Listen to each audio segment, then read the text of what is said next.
Okay, let's call this meeting to order since we're live. We'll call this meeting to order, the Champaign County Board study session. Today is Tuesday, April 26, 2011. It's 6:05. What, Carol Williams? I know. What, Carol? Yes. I know. Roll call, please. Coert. Esri. Here. Holderfield. Here. James. Here. Jay. Here. Jones. So proud of you. Kurtz. Here. Langenheim. Here. McGinty. Michaels. Here. Mosier. Here. Nudo. Here. O'Connor. Here. Petrie. Here. Quisenberry. Here. Richards. Rosales. Here. Sapp. Here. Schrader. Alex. Here. Ammons. Anderson. Here. Benzel. Bergson. Here. Betts. Here. Carter. Here. And Weibel. Here, Mr. McGinty's entered the room also. Mr. Benzel. Lorraine is off now. Here comes Lorraine. Mr. Benzel emailed me earlier that he cannot make this meeting, and Ms. Ammons has a medical excuse. She cannot make it either. Seek approval of the agenda. So moved. Moved by Mr. Rosales, second by Mr. J. Discussion. All in favor? Aye. All opposed? Motion carries. Please note that public participation is at the end of this study session tonight, after we have discussed things. Okay, tonight we are discussing a number of issues that have to do with the reapportionment of the county for the election of the county board, starting, well, with the 2012, the election occurring just before that. The first issue is the size of the county board to be elected. Attached on page 8 is a chart. No, that's the page 8, that's the lowermost 8, not the 5 above it. So as you list the counties with a population over 1,000, sorry, 100,000. List number of county board districts, number of county board members, and whether or not the countywide elected, whether the chair is elected countywide or not. Right now, we're discussing again the size of the county board to be elected. Who would like to lead the discussion? Who would like to state their opinion? Mr. Betts. The voters said... Microphone, please. Sorry. The voters said we should have 11 districts last fall with 2 members. I think we need to adhere to that. Despite my own personal feelings, I think we have to adhere to that. Very good. I'm sorry you have a cold. Yeah.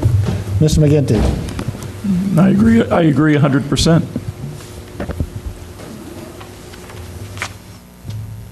Anybody else want to voice an opinion?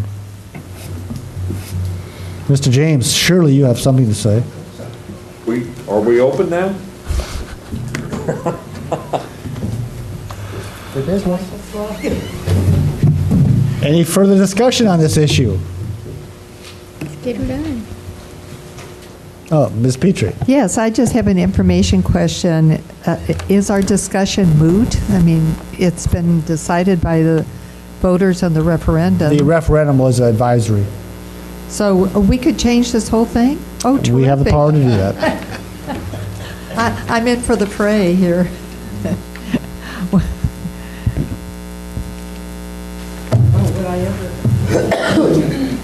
God bless you. No, there's no more discussion on it. Ms. Petrie, do you have anything else to say at this time?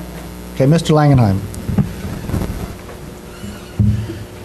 I fail to see the desirability of reducing the size of the board, but I don't think it makes all that much difference.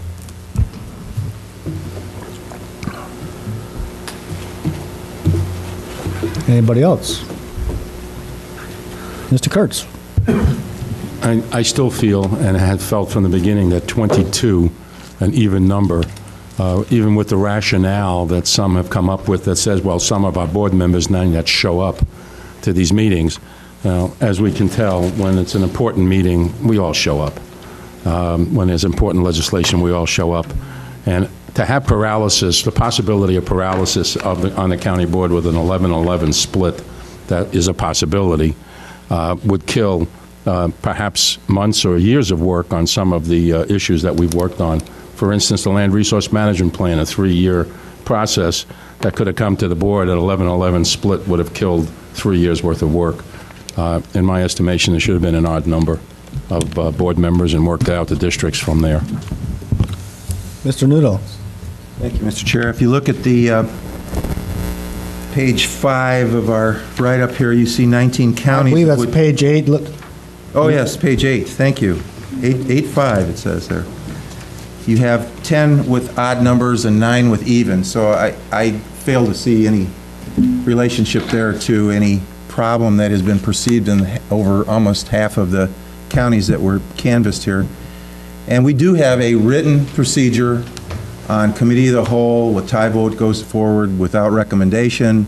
In the full board, a tie vote goes as a failed.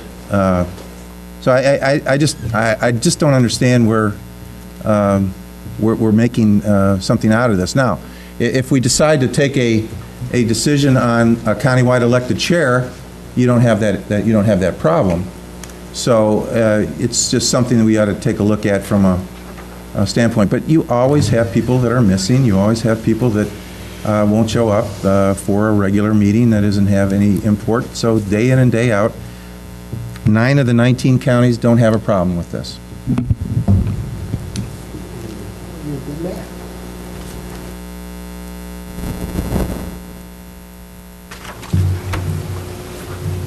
any more discussion on Yeah, Mr. Carter?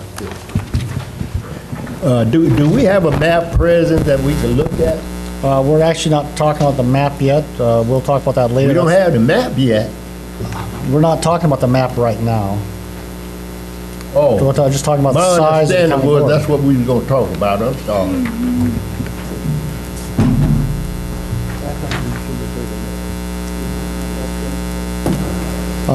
Ms. Petrie? Just for the record, and since Mr. Nudo brought up the statistics, I would only look at everything 200,000 and less. And when we look at that, 4 out of the 10 are even. But what interests me even more is half of those are single-member districts. And I've been very clear that that is my preference. We won't get to that tonight, but I do want that on the record. Maybe in 10 years, the county board will morph to that format. Actually, we'll discuss that tonight, the next item. Okay, Mr. Betts suggests we just have a straw poll for those who are, what's the straw poll on, Would actually? be that we have 11 districts Okay. with 2 members, which is what the voters did. Well, we're just talking about size, so we'll just go through 11 districts. 11 districts. So let's have a straw poll, show of hands, indicating support for 11 districts. You don't have to vote if you don't want to.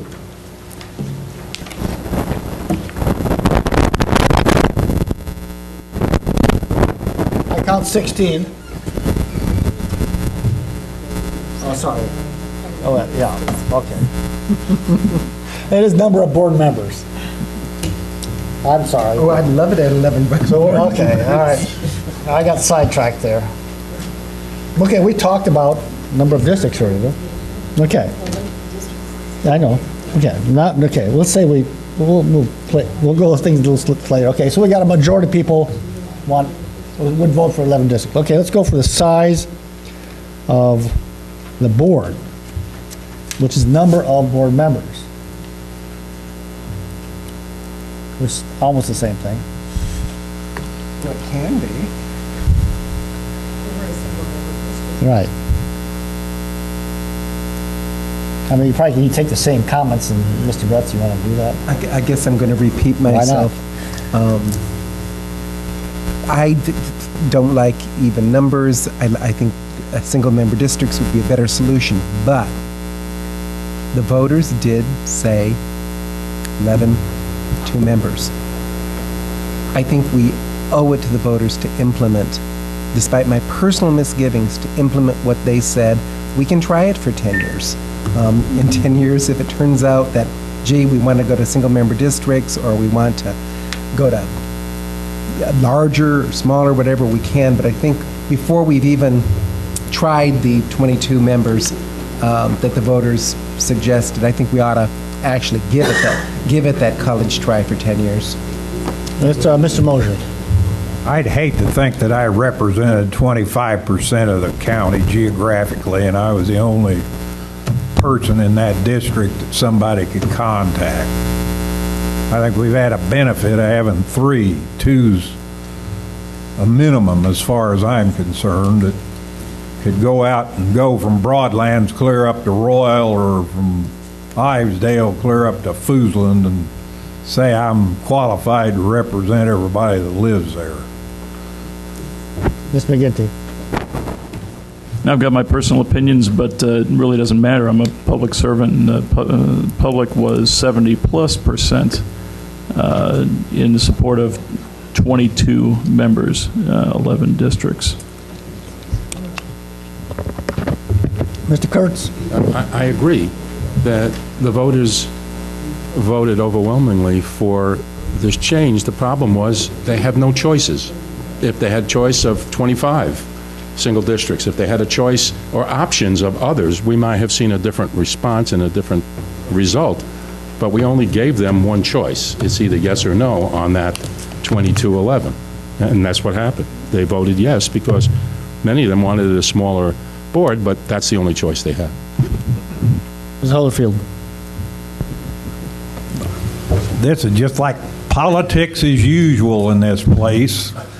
They voted, they said what they wanted, and you ignore it. And I don't know how you can go out to the public and say, well, I didn't like that idea, you voted for it, but you're not as smart as I am, so do something different.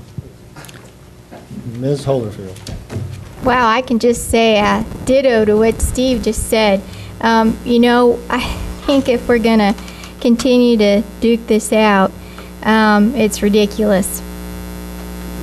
Everybody that I spoke to during my campaigning and thereafter have all been very pleased for the fact that the board number is going to be reduced.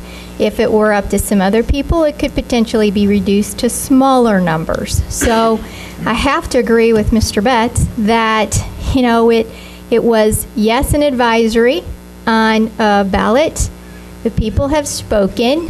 We do what they have asked us to do, and we honor, regardless whether or not you're happy with the numbers, it's on there. Bottom line, it's done. So that's what we asked them. People want to see a smaller board, whether you want 15 or 2 or 1 or 20, whatever. The number's 22. The voters did say, yes, this is something they want to see done. We need to honor what we all talked about and agreed upon and voted upon to put on the ballot.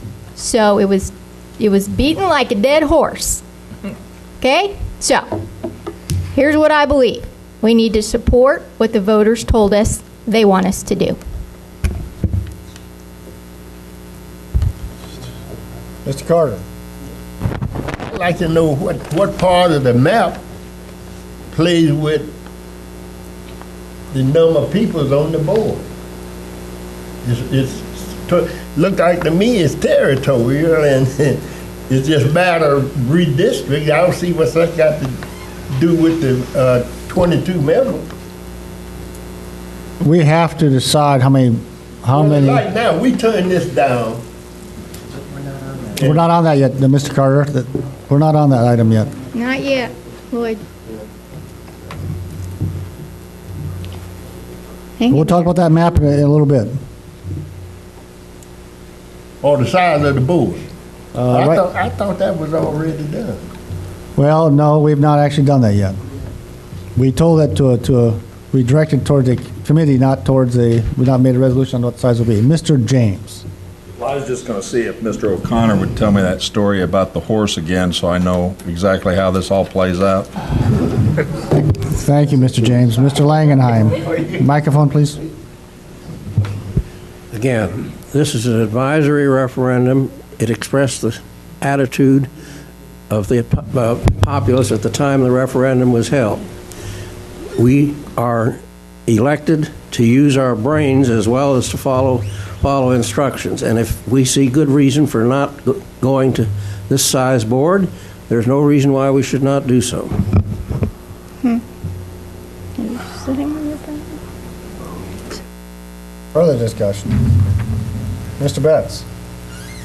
I'll beat the dead horse. I don't think you should put things on the ballot, even as advisory propositions, if you have no intention of following them. I don't believe in governance by referendum. I think it's a dangerous idea. But when you put a proposition on the ballot, not everyone voted to put it on the ballot. I did vote to put it on the ballot. I think if this were a real close question where it was 49-51 or something, I think you might have some argument.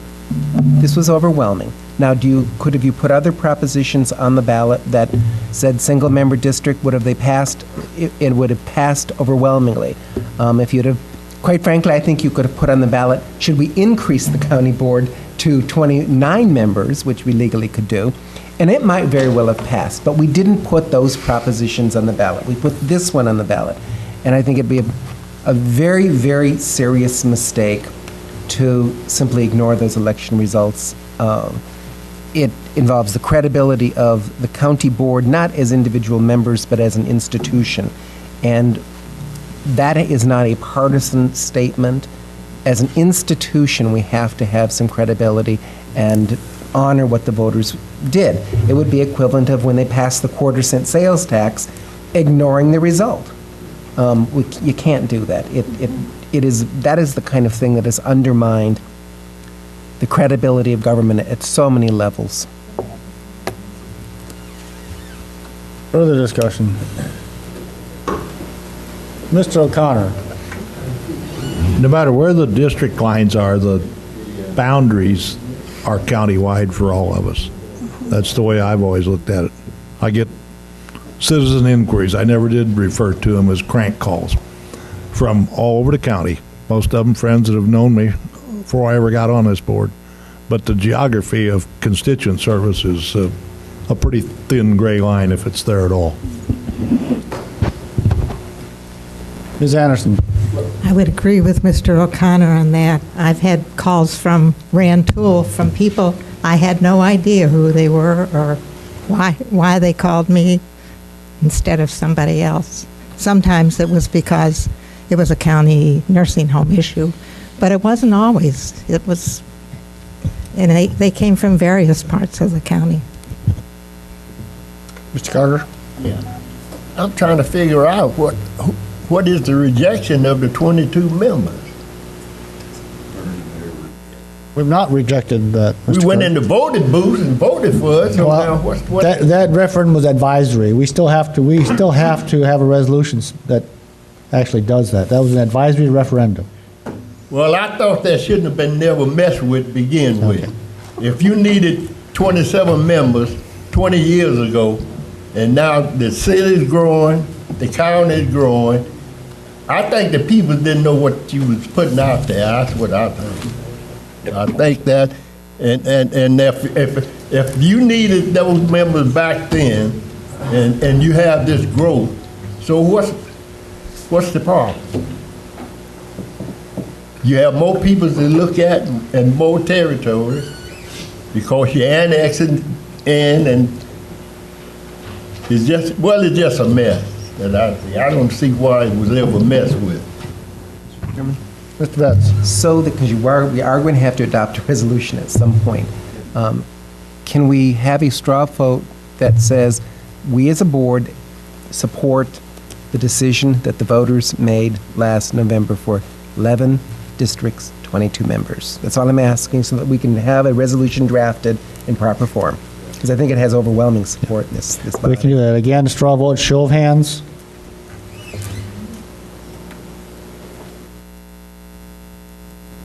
It's like 17 or so. It's certainly a majority, even though Mr. J tried to vote twice. All right, next item. County board members elected by at large, which means they can live anywhere in the county. single-member districts, multi-member districts. We can do these one at a time or all at the same time. It's sort of up to us. Mr. Betts? I think your last resolution actually mooted that entire Sure section, did. so I would ask that the chair not rehash that since it's moot. Is there any disagreement with that statement? Very good. Okay, item C. County Board Chair elected by voters of the county or by members of the board. Currently, the County Board Chair in Champaign County is elected by members of the board. Again, go back to the chart on page 8, where you see a list of 1, 2, 3, 4, 5, 6. 6 counties have a countywide elected board chair.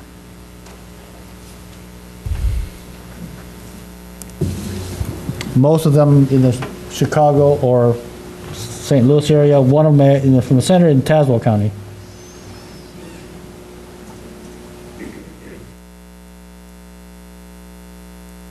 Any discussion on this item? Let's go with Ms. Petrie. This is an information question. There's no data here as to whether these are full-time board chairs, 50%, 30%. Do you have any information about that you can share with us, please?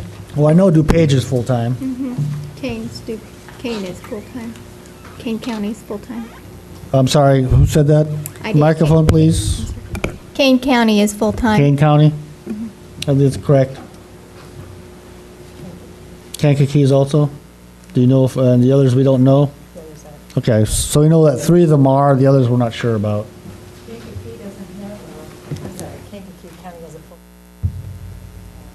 Oh, okay.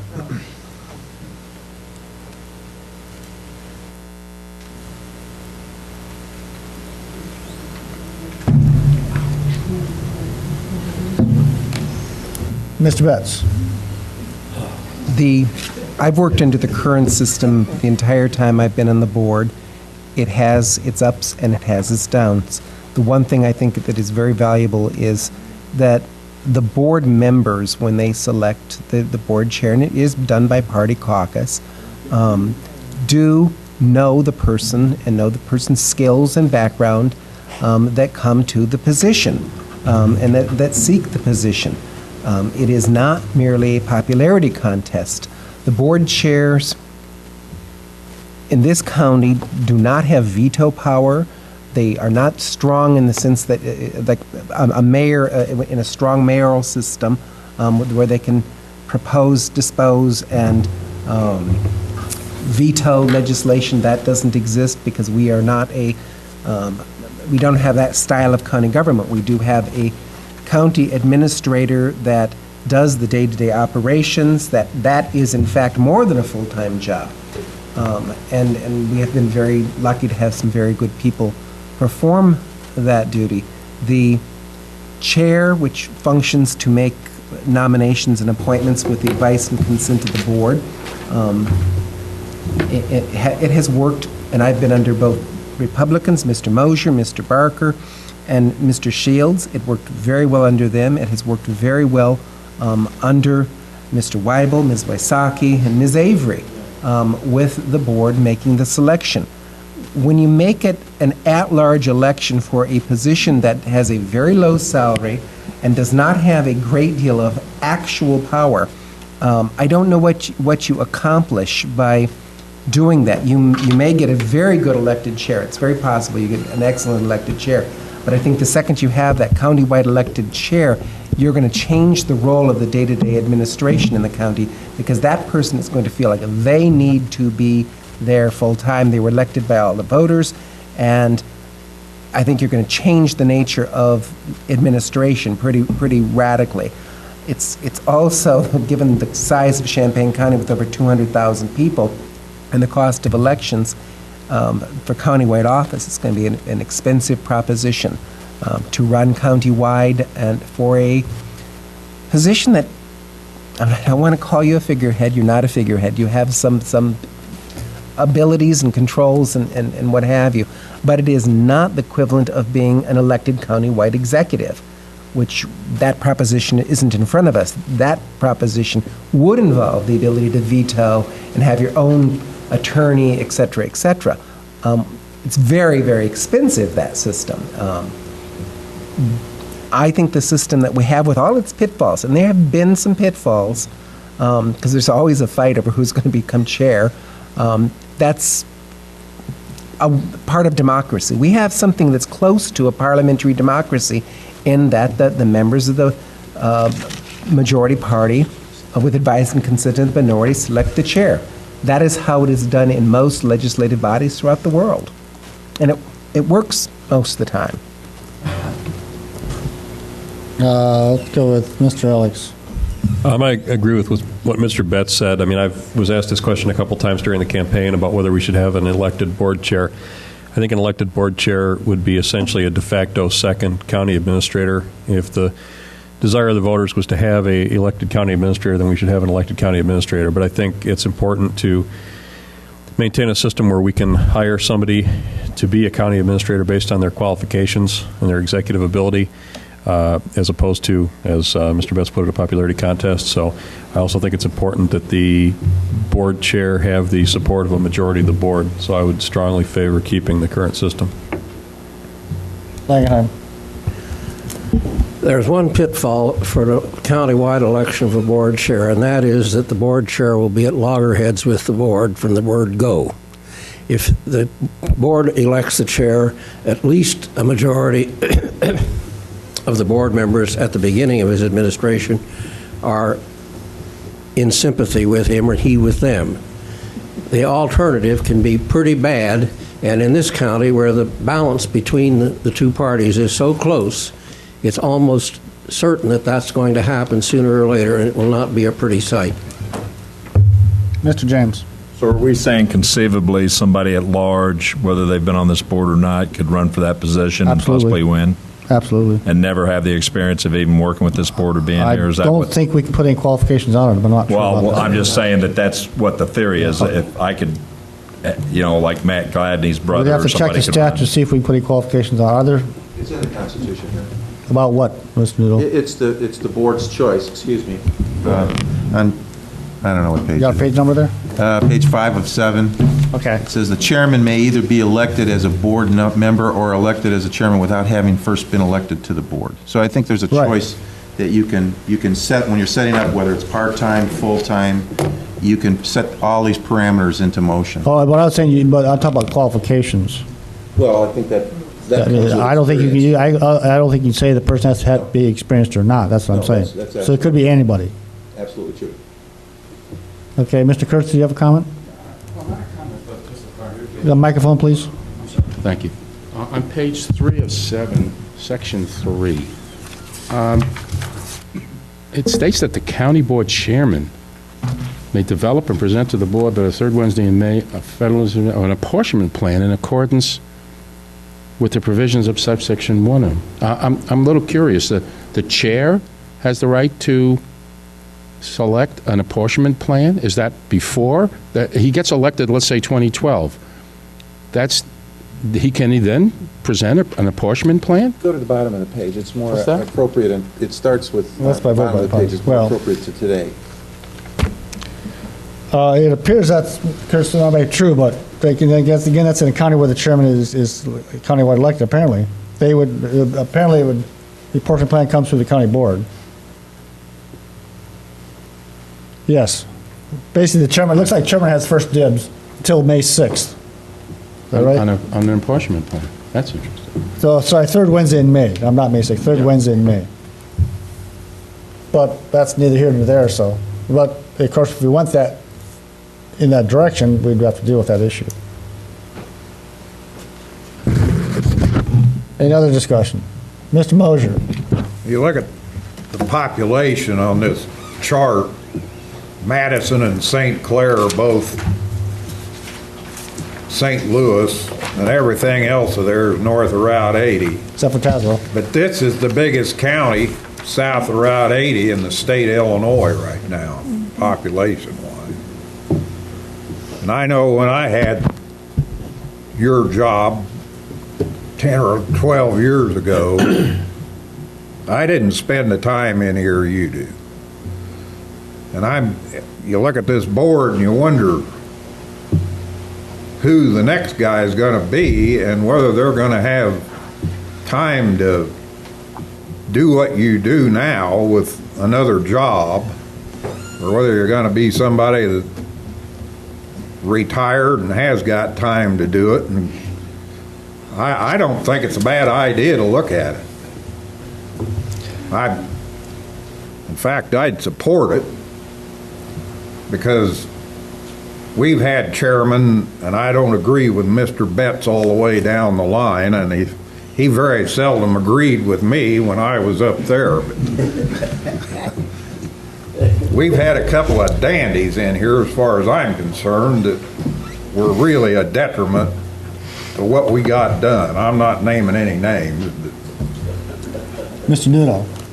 Thank you, Mr. Chair. I have been in favor of a countywide elected chair since I've been studying reform here. And the reason why is because much as I respect and feel very strongly about Ms. Busey's performance in her job, she may leave us at some point in time. And I believe the county chairman right now is a reactionary position. It is what is given to us as far as agendas, priorities, etc. And although I don't see this as a shared responsibility in terms of what Ms. Busey does versus what the chair does, I do think more input and more agenda setting and priority setting could come from a countywide elected chair having the support of the entire county rather than the majority party. And I mean that in no disrespect to the politics of how we elect a chairman currently. I do know that when you elect a chairman in a contested situation where one person in a chair in the party wants to be the chair, promises are made. You move, instead of to the center, you move to the far right or the far left in order to get the kinds of votes you need to get something accomplished as far as the chairmanship. And I don't particularly feel that that's the best way to represent the citizens of Champaign County. And I do feel that a chair would run, instead of to the far right or far left, if they were running in this position, they would run to the middle and find out what the basic needs are of the entire county. I think it would work much to, it needs to be discussed as to whether it needs to be a part-time position, because I personally feel the longer you sit in Brookings, if you sit in here on a full-time basis, you start to get tainted in terms of what is necessary of needs in county government. You need to have an outside perspective. So I'm not necessarily advocating for a full-time position. And I really believe that this is probably something that we ought to seriously consider. I know there's no motion on the floor tonight, but I do think it's something we should seriously consider for the benefit of the citizens and not for the party. Ms. Cord. Okay, I have to disagree with Mr. Nudo. I don't know of any chairs that went promises because there's no way that they can keep a promise that they made. I'm gonna go with the county board electing a chair, and as a part-time worker, because I can't hour basis, because like Mr. Nudo said, our administrator, she's the one that's got the most direct contact with the department heads than we do, and so I'm not gonna vote for a county elected chair. Person. Ms. Busey has more than Microphone. Ms. Busey has more than a full-time job already, and I think a full-time elected chairman would only make her board work not less. Mr. Betts. I want to address my colleague, Mr. Nudo, because he makes some valid points there. Now, he's not totally off base by what he's saying. I think there are advantages to having someone that represents the whole county. and is elected by the whole county. That's not something to be easily discounted. The idea that there are favors that are done within caucuses, I don't know what happens in the Republican caucus. I know that in the Democratic caucus, there's not been favors. It's been personalities, and it's been people who have bring to the position certain job skills that people respect or weigh. I think you can have the same thing happen in an election, because the elections won't be nonpartisan. We're not going to elect a nonpartisan board chair. They will run on a party ticket in a primary and in a general election. And in the primary, quite frankly, that's where you're going to get folks trying to appeal to the base of the political party. In the Republican Party, they're going to appeal to that conservative base. In the Democratic Party, they're going to seek the most liberal folks to vote for them. They're going to be largely in my district and in District 9. That's who will be making the selection, essentially, in the Democratic primaries, 2 districts, because that's where the bulk of, or 3, that's where the bulk of Democrats are. So I think you have that factional issue in the primary process, and then in a general election, you have 2 folks competing with each other on issues that are very much in the nature of vote for me, I'm a Democrat, not, gee, this is what the county board needs. This is the direction it needs.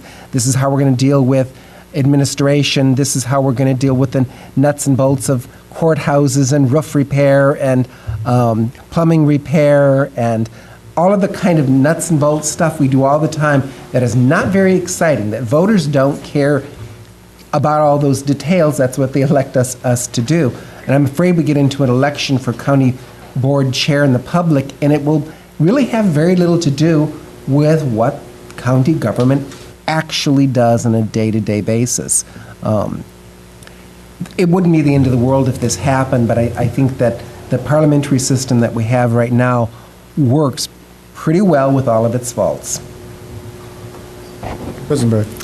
I'd like to say that I appreciate the way we're doing it right now because of the fact that the chair has to be qualified in the sense of being on the board, although I'm sure it's possible. Ralph? I'm sure it's possible that a newly elected board member might be elected to be chair. It seems highly unlikely. I don't see any other way to enforce a qualification on the potential candidates for chairs, and I think we would have some amount of startup time if we had a chair that came in here that did not spend any time on the board prior to that, understanding what they were doing and moving things forward. I think we'd have a couple months of slow activity and people feeling other people out, and I think the current system pretty much says that the chair is going to be an experienced board member, at least a term or 2 in, and I think that's an appropriate qualification. Mr. Noodle? Okay, Ms. Petrie. Well, one of the things I find interesting that hasn't been expressed so far, we've worked very hard to create a balance within the county with these new districts and 2 members per district, and now we're having a conversation of electing at large a county board chair, which will tilt one of the districts because you're going to have an overrepresentation in one of these districts due to the fact of where this individual will be living. And I have been overrepresented for years on the Champaign City Council because of where people live and at-large elections and the mayor. And it has always troubled me that because of that form of government, that's been the case. And in many ways, one of the reasons I was for single districts is because in many of our county board districts, members within a district live within a baseball throw of each other. And so if we're really working to have a distribution of the people who represent the citizens of the county on the county board, then it doesn't seem to make any logical sense to elect at large a chair unless the county board rules get changed so the chair doesn't vote. Further discussion. Mr. Nudo. Yeah, those would be some of the suggestions that I would personally make, that only in a tie the chair would vote, be a part-time position, et cetera, et cetera. I just find it interesting that we are overly concerned about the experience factor.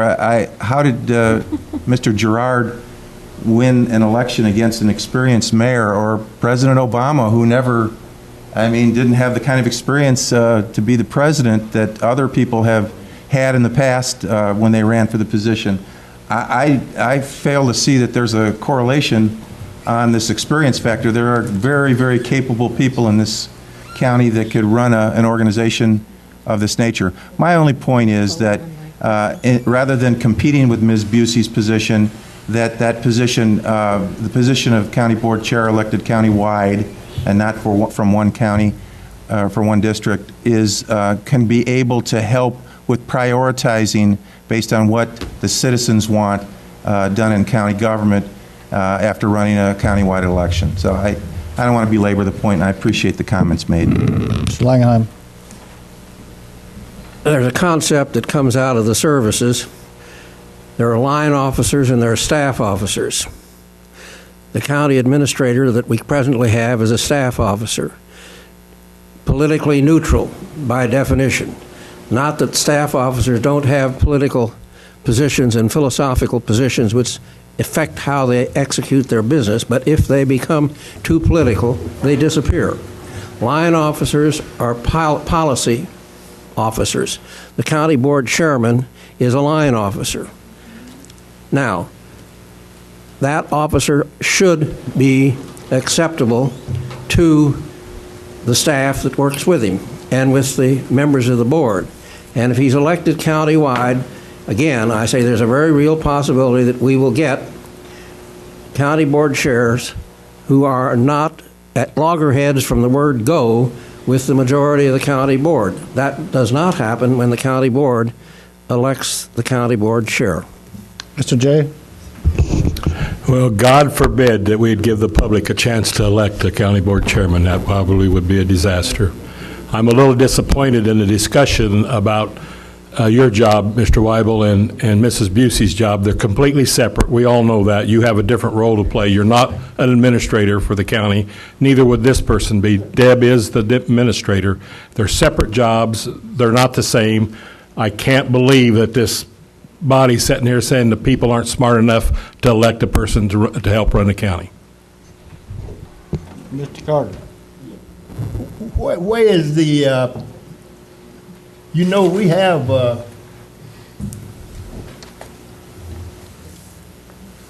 I had one, I'm trying to figure out. You do this for the chair.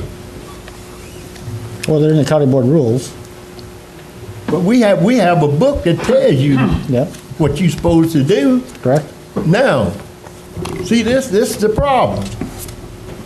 Why didn't we get your regulations that what you're supposed to do and sit down and have a meeting and modify them if something wrong with it? Because that's what I'm saying. I was told that we was coming up here for something else. Now we having discussion about the county board chair. It's on the agenda. But also, yes. Well, that's why we done got away from past practice. We used to sit down and discuss this in a meeting, and when we come up here, we'd have to spend half of the day trying to figure out something that nobody really have a good consensus of what they want to do. And this is the bad part about it. So I suggest, why don't we go back and modify your duties if something, if somebody got a, do anybody have that book here today? I'm not sure, but again, we're just here for discussion. That's certainly one way to approach it. We could change the rules of the duties of the county board. That's one way of doing it. Well, I don't think you get anything done in this kind of setting. This is what I'm saying. Well, again, this is strictly for this is a discussion only. tonight. Well, who really have the book that tell you what the chair's supposed to be doing? How many members have that? We have with it, Mr. James, you have yours with you? No, I don't have it with me. I don't know if anybody has it here tonight, Mr. Carter.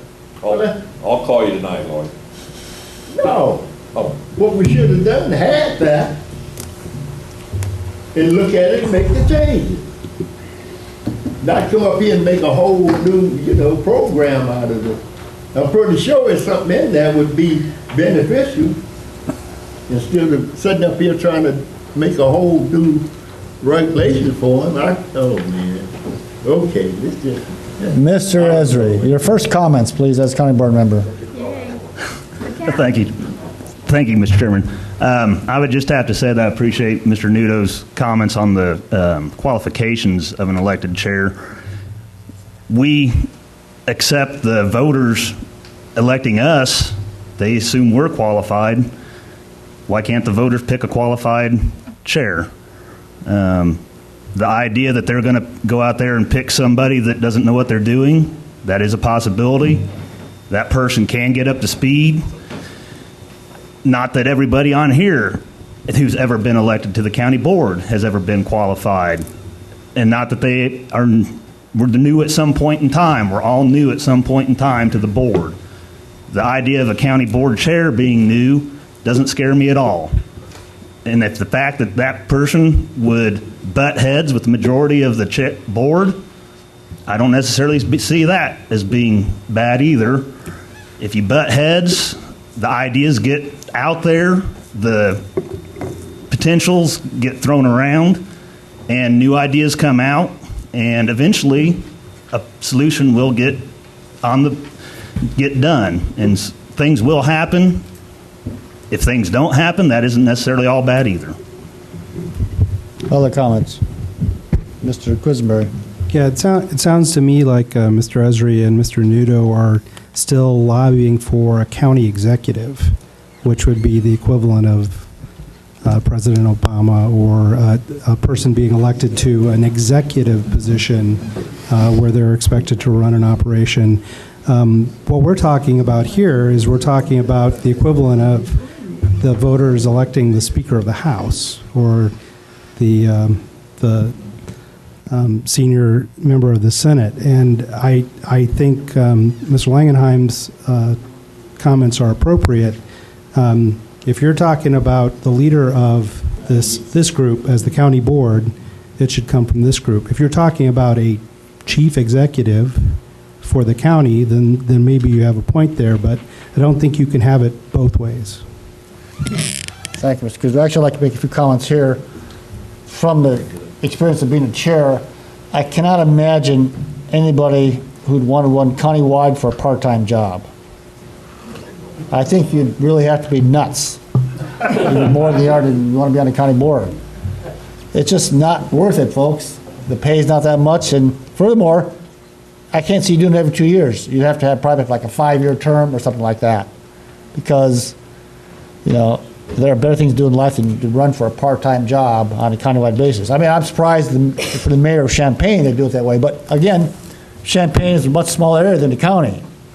I'd say that's about the max we could do for something like that, to run for a part-time job.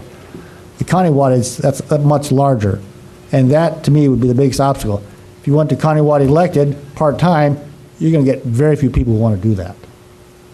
It'd be a very small pool. Mr. Mosier. I don't know how you stood it for 6 years, 5, whatever. 2 was enough for me. Some people are smarter, Mr. Mosier. Well, I almost lost half the ground I farmed because I took this job. It's not worth it if you're going to damage your business or something else. You gotta have the time to do it, or you can't do it. Other discussion. We'd like to have a straw vote on this. Okay, let's go. Show of hands for a countywide elected county board chair. Show of hands for countywide. Raise your hands. Countywide chair? Countywide elected chair. Just straw vote. No. Okay, show of hands. It's a minority. All right. What's the next item?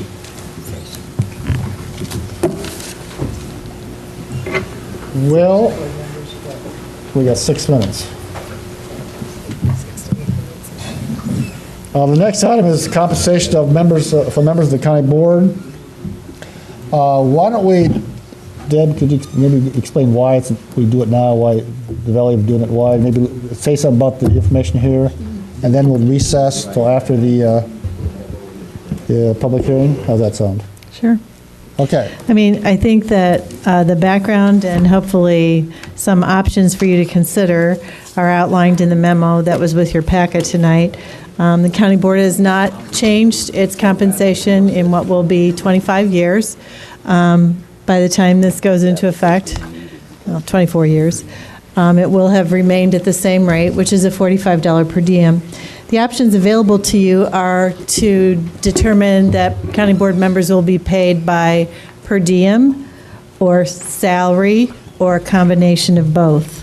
When you look at the chart on the bottom of page 9, this is looking at the counties that are most comparable, the counties between 100,000 and 200,000 population, because those are typically what we use for comparisons.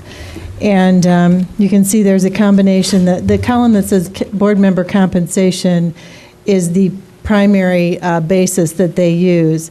What I did is extrapolate from that information what an annual, monthly, or per diem amount would be if you base the comparables on 3 meetings per month under number 2, and then if you move on under number 3, if it was based on 4 meetings per month. So there is a variation, and it's with the county board having gone to a committee of the whole process. I thought that this is a time when, in fact, you might want to look at going to a salary instead of a per diem basis for all of your compensation. Typically, when you go with a salary, mileage is not included. But what is included in the 2 salary recommendations in this packet is that in addition to the salary, members would receive a $25 per diem for special meetings. As you know, a lot of you attend special meetings, labor negotiations, negotiation of contracts, things like that. And rather have the full amount per diem, which is currently paid when those are attended. If you were on a salary basis, I would still recommend that per diem for the extra effort by board members, but not at a lesser rate, at $25. These options also include consideration of additional compensation for committee chairs because they do spend additional time and effort throughout the year in setting agendas and dealing with the issues that are addressed under their areas of responsibility. So the recommendation under these options also includes $500 annual compensation for committee chairs. And then under each option, you can see what we currently spend for 27 board members and what each option's cost would be for 22 board members.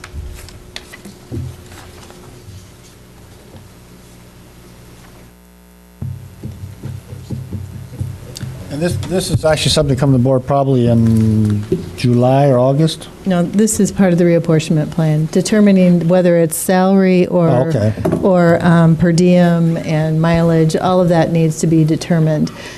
This is your one opportunity to address this issue for the next 10 years and have it go into effect for all board members at the same date and time being December 2012 after the November 2012 election. The only other way you could do it is if you had potential midterm increases by setting an increase 2.5 years before it would go into effect at some point during the 10-year process. But you have to be very careful that any change in compensation is adopted at least 6 months before it would go into effect for the members that it would have an impact. Ms. Bergson, microphone. I prefer the per diem. I really think you'd have worse attendance if you go to a salary. So you like the per diem per meeting? Per meeting, right. Okay. Anything about the size of the per diem? Okay. I just like that, per diem. Mr. Betts. I've been on the board a long time. this issue comes up periodically in terms of increasing board members' salary, and I have usually voted against doing so. However, one of the things I've seen over the years is we want a board that's representative of folks. We want people who are retired. We want people who are working people. We want young parents. We want a broad cross-section of the community. One of the problems, and I know it's happened at least 2 or 3 times, literally, members cannot afford to be on this board. It costs them more in the evening to pay the babysitter than they're getting in the per diem. It has really happened. I know one very good board member we lost because of that. And it's just, no entity goes 25 years without any salary increase. It's really kind of ludicrous. I think you do have to pay people.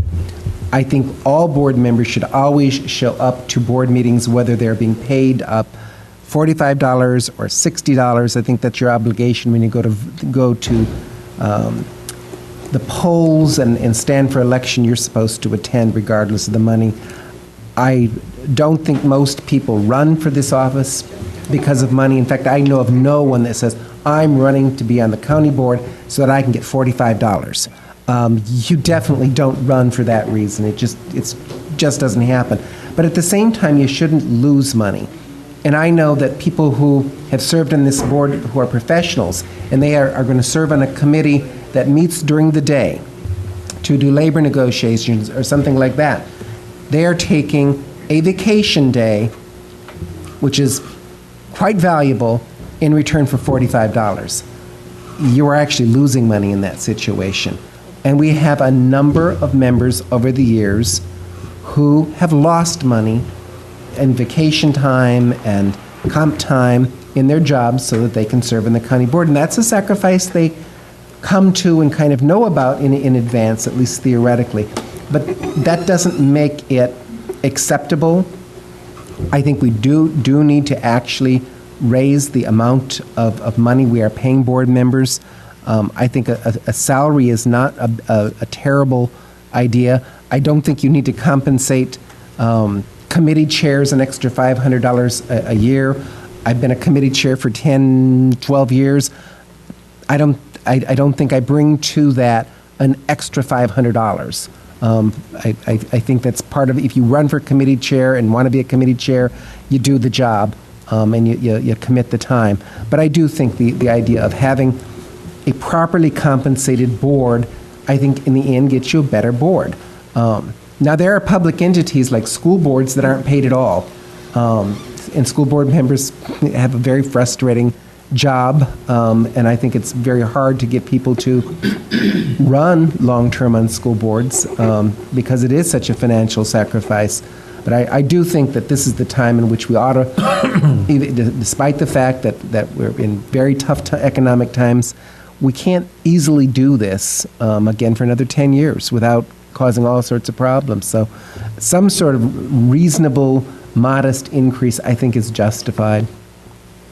Okay, I'm going to recess this meeting because it's 7 o'clock, and therefore, it's actually 7:01. Now we have to have our public hearing. We'll come back to our play session after that is over. So,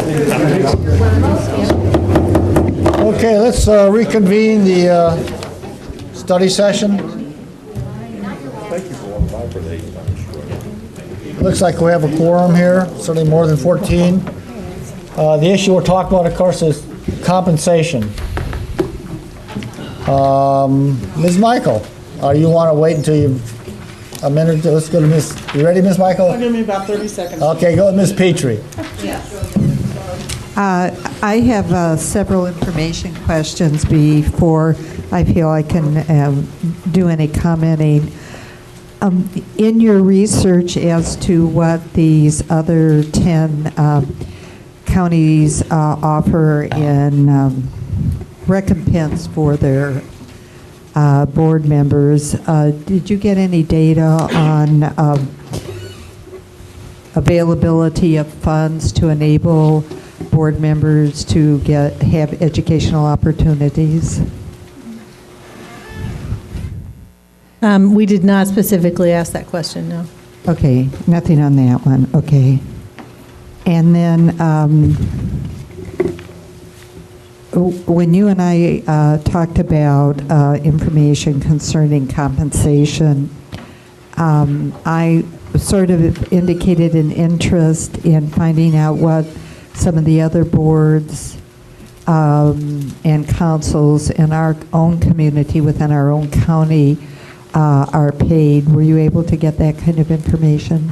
No, we don't usually gather that information, and in fact, this information comes from a cooperative of the counties in sharing this information. Okay, thank you. And then my last one is, I don't have my computer here, so I can't run the numbers on what $45 would be worth in today's dollar, but when I look at the chart on the last page and look at the compensation for board chairs, I'm very impressed with the past negotiations that the Champaign board chairs have done in the amount of compensation they get relative to the per diem for the board members. So I probably am leaning very much toward increasing compensation for board members as our conversation goes along here. Thank you. Ms. Michael. I was just going to say that I agree with Mr. Betts quite a little bit, actually. I think that the per diem should go up a little bit.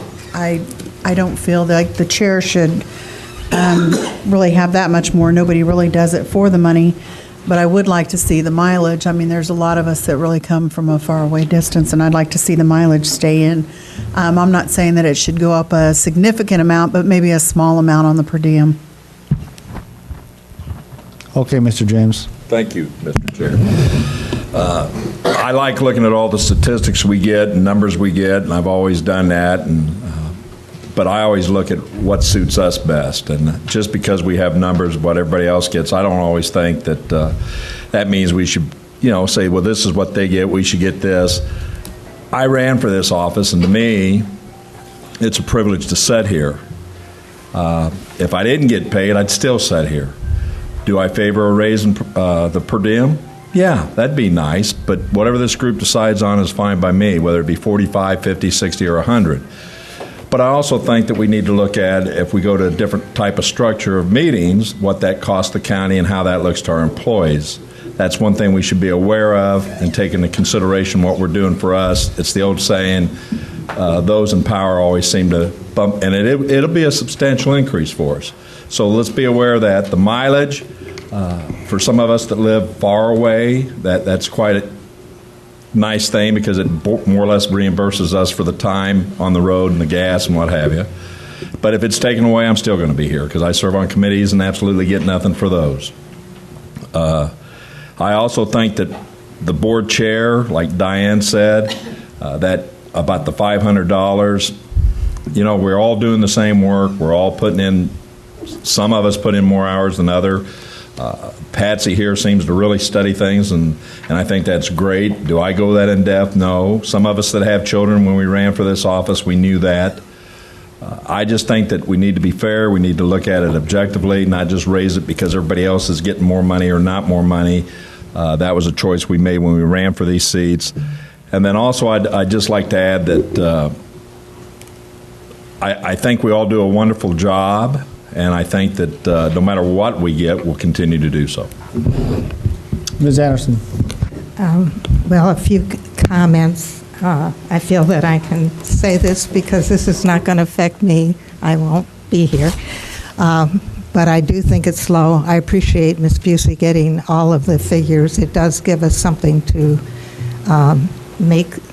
help make some decisions and comparisons. But we are very low, and it's been 20 years or 20 plus years. And if it's another 10, I think we obviously have to do something to raise it a bit. My first thought in looking at this was that probably per diems were fairer. If people miss a lot of meetings, if you have a salary.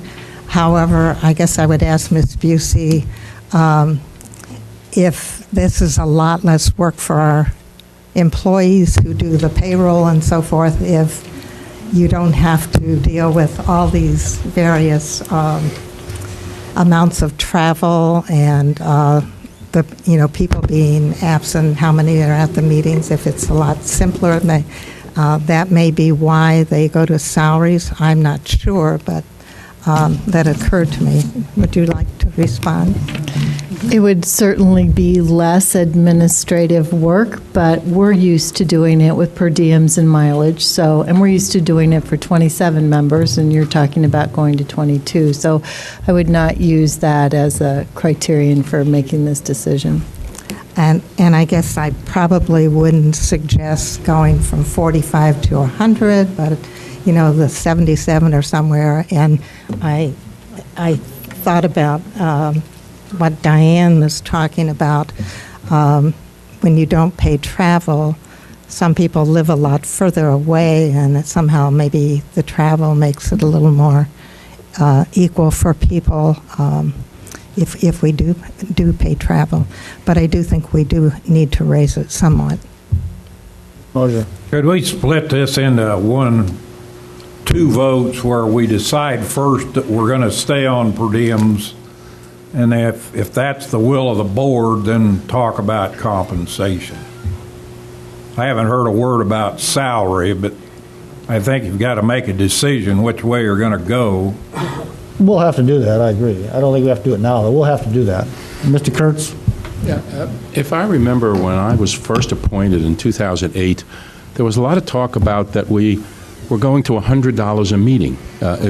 Correct me if I'm wrong. I wasn't eligible for it because I was appointed, but the problem we had was because we didn't enact it in enough time. But wasn't that the problem, Ms. Busey? Yes. And we had Actually, the board voted on that in 2006, but voted on it in November of 2006, mirroring what had been done in 1986 to put a rate increase into effect in 1988. But when the board voted on it in November 2006, it was not 6 months before those who were elected in 2006 took office. So it was, and the board was misinformed when they adopted that resolution. So the resolution was rescinded, which eliminated the per diem increase for all board members. Ms. Petrie. Mr. Alex was very kind to pass along to me the answer to my question about the inflation value of $45 in 1988, and just for discussion purposes, whether it's annual salary or per diem, that value is now $85 in 2011 dollars. Actually, I would point out that in providing you with the $77.50 amount that is presented in options 3 and 4, that is taking the starting point in 1988 and applying, when it increased to $45, and applying the PTEL CPI calculator each year, which brings it to $77.50. There are different CPI factors that can be applied. Typically, the PTEL CPI is one that we use for a lot of calculations in county. Mr. Jay. Well, I understand that we haven't had a raise for some time. I think, though, that as we look at the times that we just come through and we're still struggling with, I find it really hard to justify giving ourselves a raise after what we put our employees through the last several years and are still putting some of them through. I don't think anybody does this job for profit. I think most of us would like to maybe get our expenses covered, and I think that for most of us, the $45 would cover your expenses. It may not give you any extra change for the vending machines, but it would cover your expenses. So I'm hoping that we don't raise it at this time, in due respect to our employees and to the taxpayers of this county, until we get our county back in some kind of reasonable fiscal shape. Thank you. Mr. O'Connor? Well, thank you, Pius. Not too long ago, Tom had an article in the News Gazette about the monumental amounts of money that some people had spent running for this job. And my conclusion from that is that the $45 must be too much, or there wouldn't be such a scramble. Ms. Bergson. I agree with the... Microphone, please. I agree with the person who said to get more diversity, we ought to make it so anyone can afford to be on the board. So I think it should cover, dinner, gas, and a babysitter at the very least. Mr. Richards. Well, without endorsing a specific proposal, I want to second what Astrid has said. Hopefully nobody is running for this for the money, but I can only speak for the Democratic Party. The Democratic Party has had problems recruiting candidates the last decade for some seats because there are people who indeed have said $45, depending on the night, if we go 5 hours, doesn't even pay their babysitting costs. So this has had some real-world consequences, and at least on the Democratic side, it has affected recruiting. Mr. Langenheim. The amount of money is important in a sense, but the thing that I'm concerned about is this should be a salaried position where a person is responsible for doing a job, and where he's not per diem is not the way you pay people that are responsible officials. Mr. Quisenberry. I have a question, a clarification question for Ms. Busey. Is the, say in option 4 with the $77.50 per diem, does the committee chair compensation, is that in lieu of per diem for chair meetings? That would be in addition to? That would be in addition to. Then I would have to say that I think the per diem is sufficient for chair work, and we should stick with that and not have the additional compensation. Additional compensation for the committee chair or deputy chair. Mr. Rosales. I remember being on city council and actually getting paid a salary, and it was well over $5,000. But we had meetings every Tuesday, and I believe Urbana is higher than Champaign. I think at 1,100 and what is that? They were getting 1,600 and bear with me while I flip the pages. 1,600 something. Yes. At a minimum. 1,600 is probably not even enough to run an election. Buy yard signs, do leaflets, and put up flyers, in the community. So I would tend to support salary as well as a higher per diem.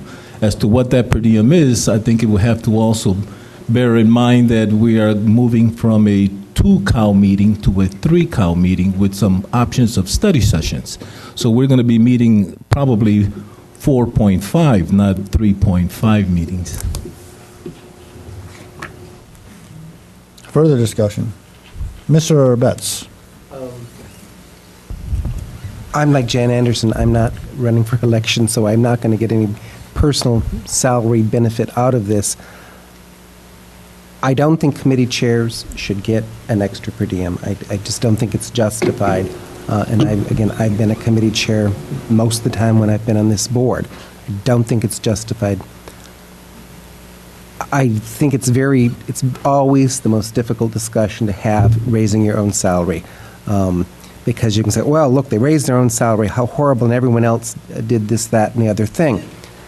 There's no one in this county that's an employee, whether they're union or non-union, or administrator, that has gone 20 years without a salary increase. No one. No one.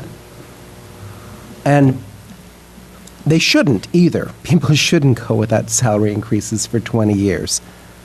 And, and I've done a lot of labor negotiations in this county, and I always hear at every one of these sessions, you people gave yourself raises. You're always getting the money. And my response is, you can have the exact same raise that county board members have had. And they always say, yeah, but that's great. I said, it's zero. There's this notion out there that county board members get huge amounts of money. And I run into it occasionally when I'm doing door-to-door work. And people say, I pay your salary and you're getting, and people think you're actually getting thousands of dollars. They really do believe you're getting a big salary. And then when they find out you're getting $45, they go, why do you do this? I said, well, because we do care, everyone, I don't care, Democrat, Republican, whoever they are, You do this because you care about the community, you care about the county, you care about issues. It isn't really about money, but at the same time, fair and reasonable compensation is justified. I think the $77 per diem would be adequate, or even $75, and even some differential for special committees.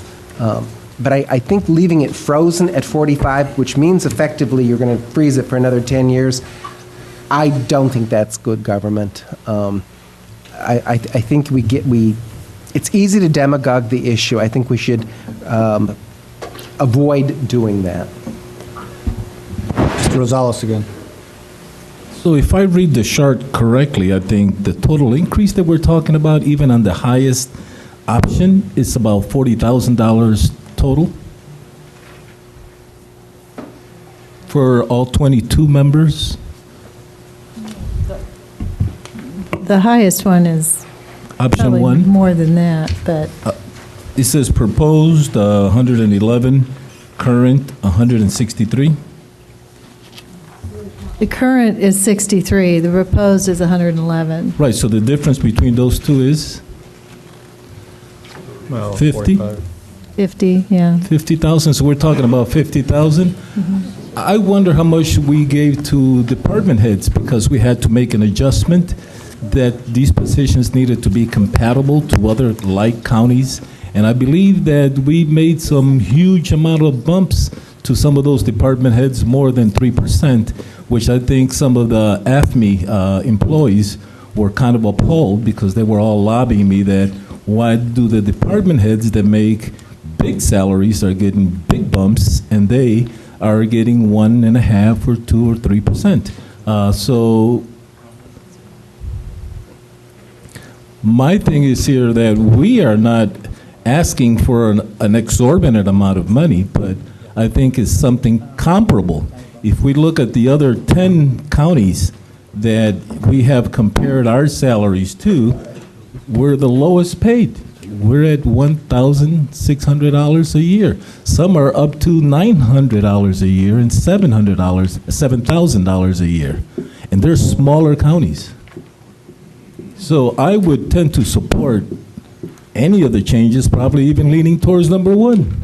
I couldn't wait another, again, this current board is not going to get any salary increases to 2012. It would be the new incoming board, and that's why we waited until 2012 to make this decision, so that we would not be voting on our own salary. So that also has to be clear to the public, that we're not voting on our own salary increases. We're voting on the redistricting of new districts and new county board members per district, and COW meetings that would be included with study sessions. So the dynamics of what is to what is going to be totally different. And I believe in Chicago, gas prices were $5 a gallon. Mr. Moses, did you have a comment? Yeah, anybody that sits on one of these committees outside of the county board's doing it because they want to, and I don't see why. I've been on that RPC board for longer than I can remember, and we've never been compensated for that, and I don't think anybody that wants to serve on a board like that should be compensated. I don't see any difference between this board and a school board. And when you talk about interest in a school board, I've seen more yard signs for school board candidates in the last 10 years than I've seen for county board candidates. And I would hope that we stay with a per diem. And I'm like Tom, I'm not going to be here to worry about it. But money was never a reason I wanted to be here. And I'm like O'Connor. I don't know why somebody'd spend $10,000 or $20,000 of their own money, even to get $77 a meeting, to sit here and listen to some of the talk that goes on. Mr. Nudo. Before I comment, I'd just like to ask Deb, the next opportunity would be 2.5 years from 2012 before everybody could be compensated in a package?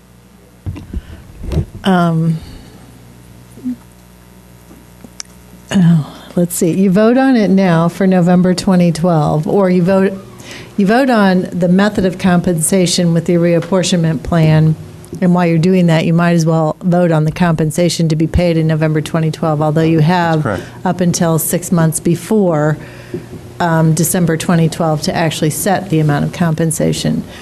After that, your next opportunity would be May of 2014, and you could change the compensation for those who were being elected in November of 2014, but not for those who started 4-year terms in 2012. Okay, so it would be staggered. The next opportunity would be staggered. And some boards in our checking, some boards do have 2 rates that they're currently paying to board members because they did that.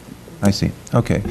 I would just like to comment and second Steve and John's comments about the times we live in and what perception is in today's world. A double-digit increase at this time, regardless of the fact that we haven't had a raise in a long time, is not a good perception. I don't want to throw that perception off. What I like about Tom Betts is he's a great negotiator. He steals your thunder before you can say it, and so it basically is now muted.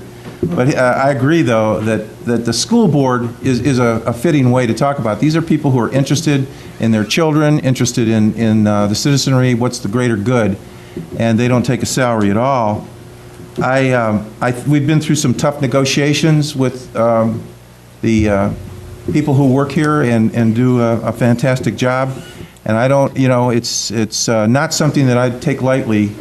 That we would do something like this. I guess I'm reading the tea leaves and I see where people are going with this, and I know the vote before it's taken, but I would say this.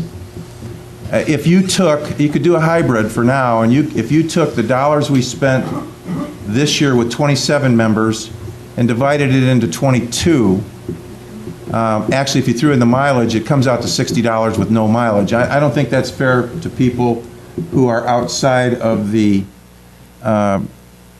urban areas here. I think that if you could come up with a hybrid of taking the dollars that you're spending now and divide it from 27 into 22, you come out with a higher amount, maybe it comes out to 50, and you take a look at what the mileage is and upgrade that so that in today's world with gas prices going up and no prognostication for it going down, you could do something that's reasonable.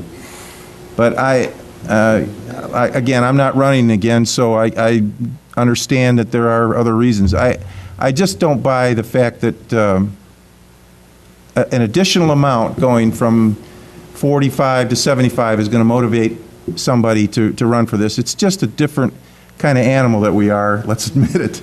And we enjoy this, and we want to do the greater good. So I think we ought to be moderate in our approach here. Thank you, Mr. Chair. Ms. Petrie. Well, I really don't compare us to the school board. I compare us to the other governmental bodies, which would be Champaign and Urbana.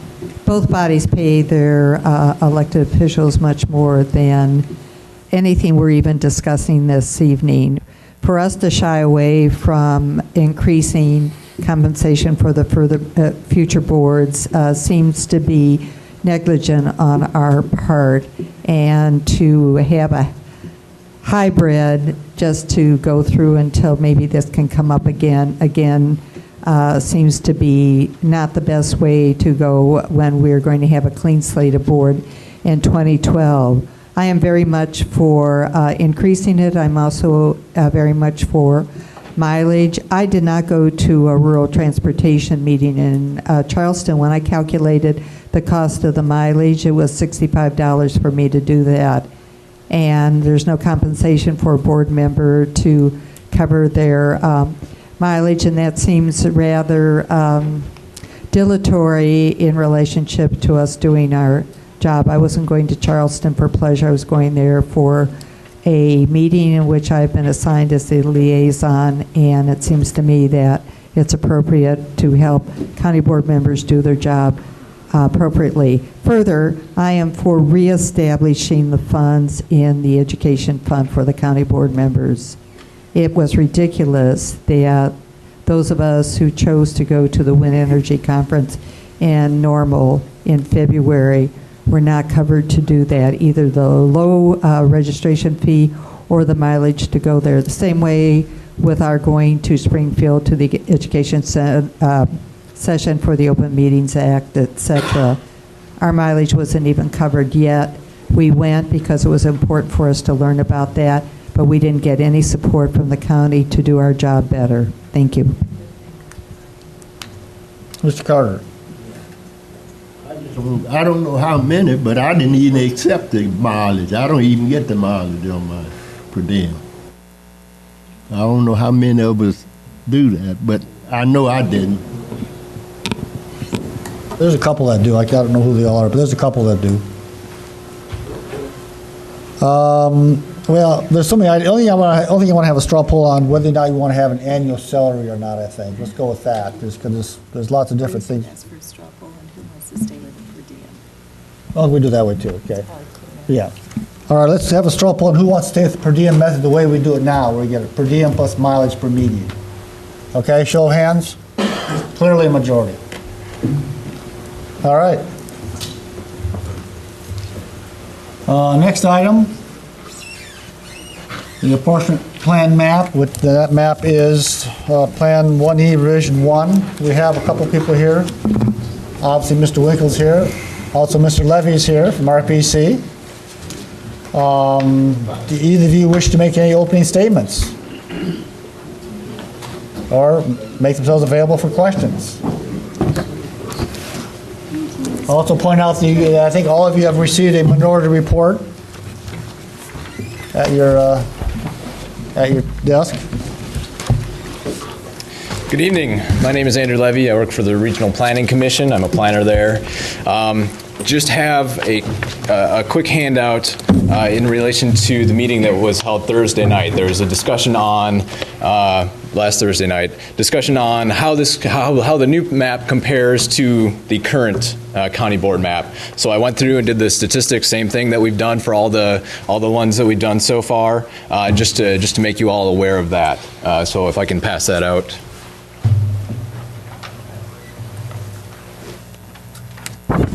And then I'm here for questions.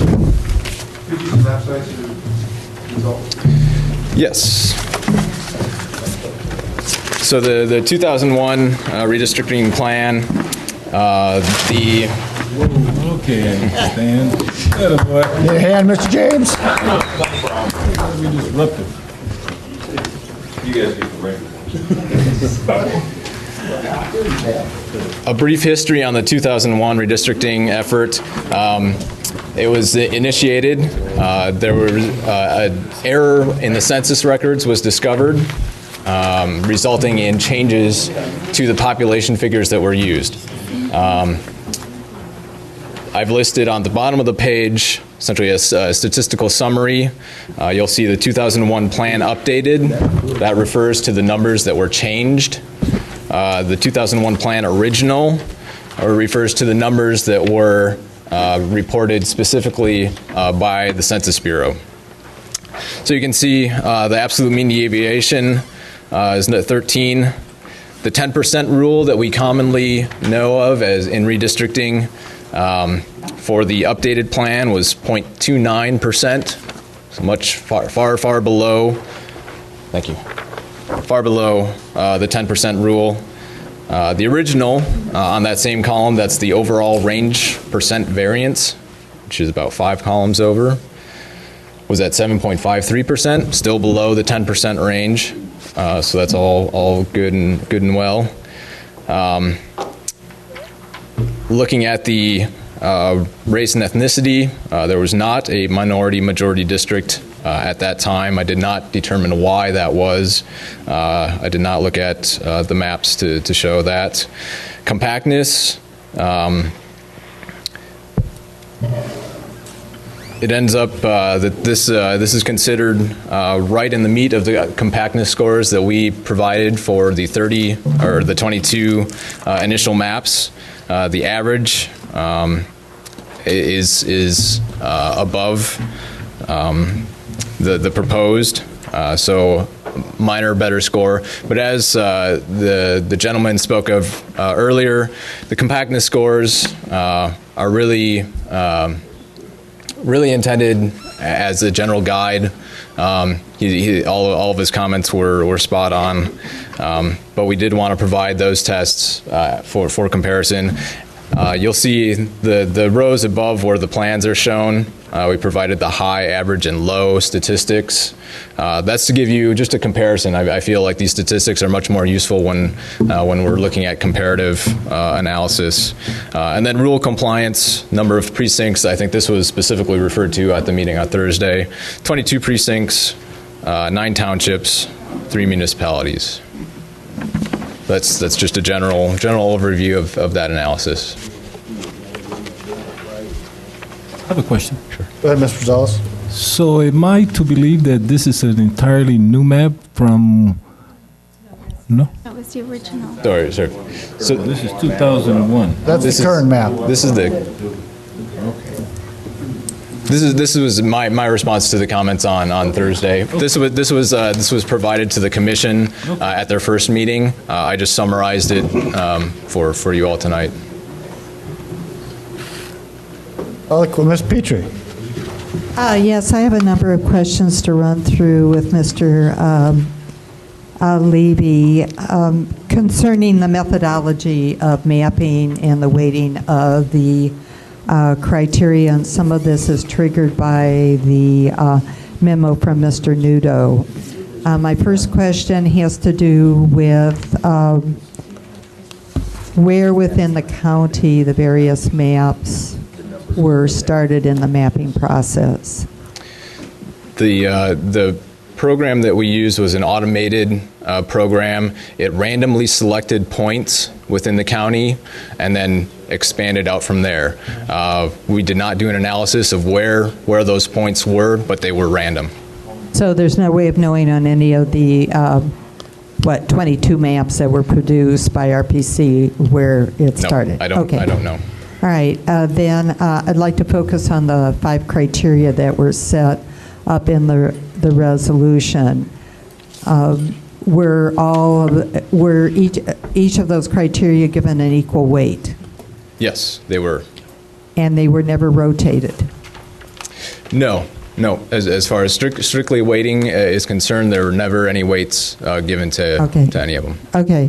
And based on a conversation with Mr. Holton as to the importance of the boundaries of precincts and communities, I don't mean to misquote him, but the indication was that they're not as highly significant to be given an equal weight in these criteria. So my question is, if the boundaries of precincts and communities were eliminated from the criteria, do you anticipate a major change in the shape of the maps?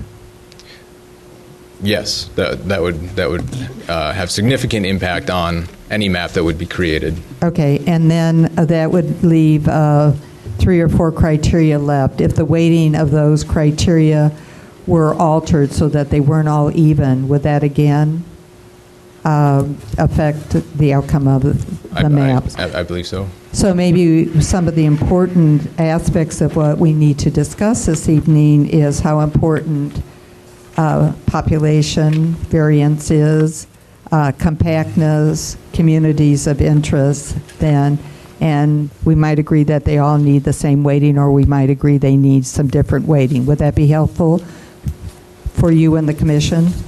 I think that's at the discretion of the board. Well, I know, but part of what Ms. Pat suggested last Thursday is that if we sent anything back to the commission, that we be very clear in our delineation of what we would like to see done. That's why I'm asking some of these questions. Yes. Okay. Okay, and then on a lighter note, thanks to Mr. Kasich's column, I do have a suggestion for the board to lighten the situation that, since he pointed out to us that the law students at Columbia University in New York City are doing such a fine job of redistricting maps for the country, that maybe we enlist them to do one for our county, and this would take it away from all of us.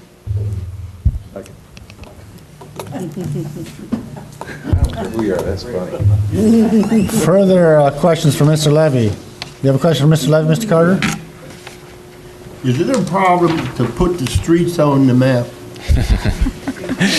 I've heard that a couple of times. It is a bit of a problem in terms of legibility. If we put every single street on the map, it is difficult to read. So we tried to put enough to where you could determine where you are, but not enough that you couldn't see any of the actual districts. So I hope we found the balance. I know some people thought differently, but I hope you're able to read it. The way it is now, it's just hard to identify where you're at. So I would make a request that they put the streets on the map. Mr. Carter, the maps that you got at the last county board meeting would be more detailed than the map you have right there. So if you look at the maps that you received last week. Mr. Schrader. Just to follow up what Mr. Carter, or just, I guess, to answer what Mr. Carter was saying, on the commission, we were able to have the overhead, and we were able to see, we could look up, we could zoom in and see in street, the different street names and everything, and that was very helpful. He brings up a very good point that it does help to know exactly where the streets are, and that's one of the things when we were tweaking maps as commission that we were able to pull in and get a close-up to see exactly where the streets were labeled and where they were at and where they went, and that was very helpful. And I assume that maybe in the committee of the whole, we could possibly do that too, if we needed to. Mr. Levy, that would absolutely be doable. Okay, absolutely. I'm just throwing that out there. Thank you. Ms. Cowart? The microphone, please. The map that was passed out from 2001 with this string plan, is that just for comparison? It is only for comparison, correct. Mr. Quisenberry. I have a question with two questions, actually. And this is based on the population at that time, this information at the bottom? Correct, the 2,000 population. What current population looks like? Correct. Okay. With regard to the restriction against dividing municipalities, am I right in my understanding that once a municipality is split, you don't count how many times it's split or weight against multiple splits? That's correct. So, for example, Urbana, which in this map is split 5 times, which means that's twice more than its population would require with 18,000 member districts. There was no barrier. Once you started cutting something up, you could cut it up as much as you wanted to. It simply wasn't reflected in the statistics. And I don't believe that was, your statement is correct. Okay. And so, for Urbana or for Savoy, it's certainly possible, or Champaign, it's certainly possible that it got its communities of interest were cut up more than, say, rural municipalities or townships, because one cut is all that's possible out there, really. It's an interesting distinction to make, primarily because when you're splitting these high population areas, it does have an impact between rural and urban. That split is mixed. Whenever you make any split between either urban and rural, you're combining the population. In order to achieve the rural representation that was generally desired, we had to split urban communities. Where those splits occurred, you can see we did it differently on 22 different maps. Public submitted maps did it differently. So that that's all variable. But there's a distinct correlation between urban district or urban areas and rural areas. Thank you. Mr. Levy, I have a couple questions. One for you is just on the Plan 1E Revision 1 map, the Overnar scenario measures. You've got statements, well, you say that the standard deviation, mean deviation, et cetera, are low, but no definition of low. Sure. So can you give me a definition of low and maybe a definition of high, or is there a medium or a medium high or medium low or what? Those were They're all low, so it means nothing to me. Those were, in comparison, those were what we were looking to achieve. So if it says 1, we were looking to achieve a value of 1. If we were looking for low, we were looking to achieve lower values than any other.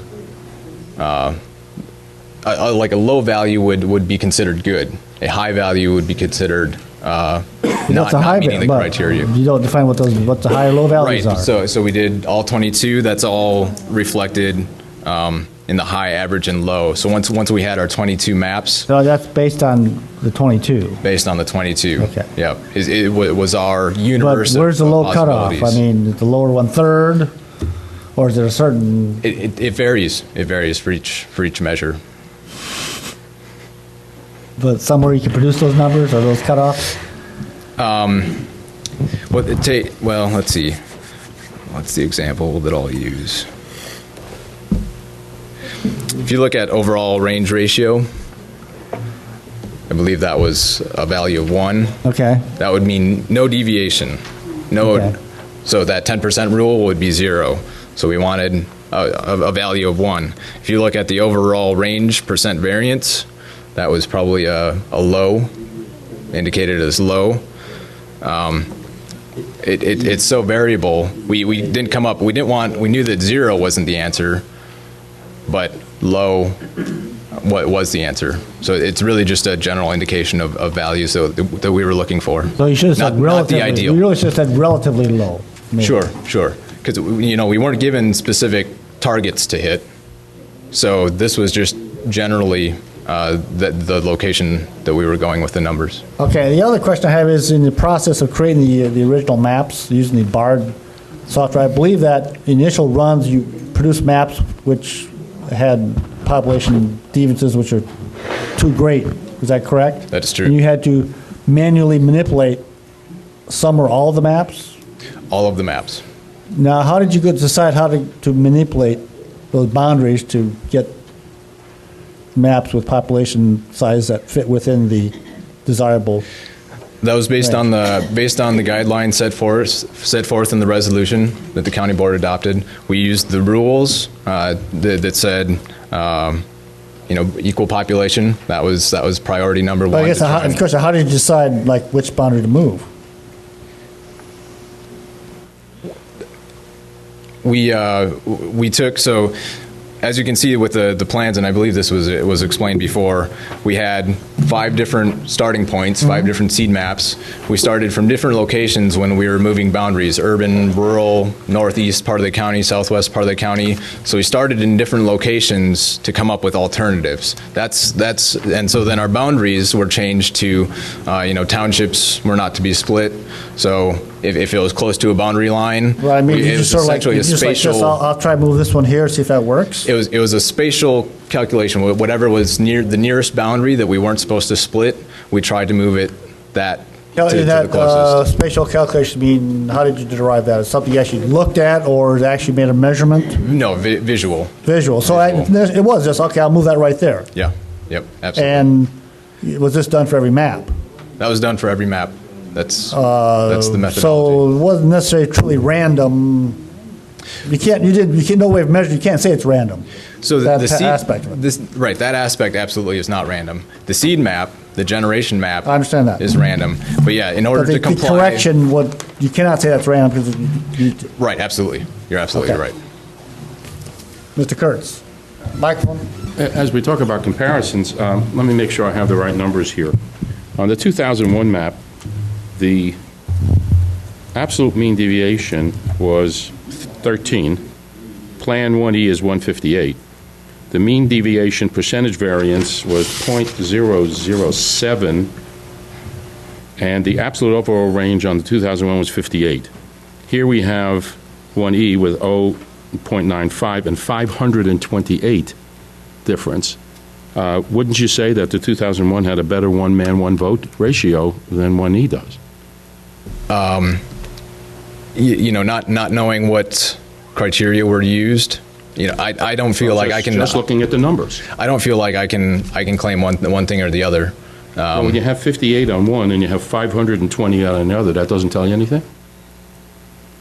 based on the criteria and the process that was used to generate Map 1E Revision 1, I feel like that fits the criteria that was told, that was designated. You brought out 2001 to compare with 1E. That's what you did. Yeah, you brought this map out to show comparisons, and you gave us comparisons of other areas, compactness and rule compliance. Sure. But you're not giving me an answer on 58 versus 528. Sure.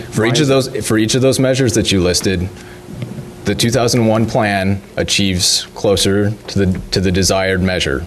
Whether it fits that, I don't know. I don't know whether it. I think that's a question that I'm not able to answer. Mr. Esri. I guess, Andrew, as a follow-up to that question by Mr. Kurtz, which numbers, when this map was put together, they were looking at the original census numbers, which is the bottom line, or the updated? The final plan that was adopted used the plan updated statistics. Mr. Quisenberry. Yeah, just a quick question about the measures of compactness. On the 1E map, if you look at North Urbana, I have no other way to describe this other than saying it has a lot of coastline.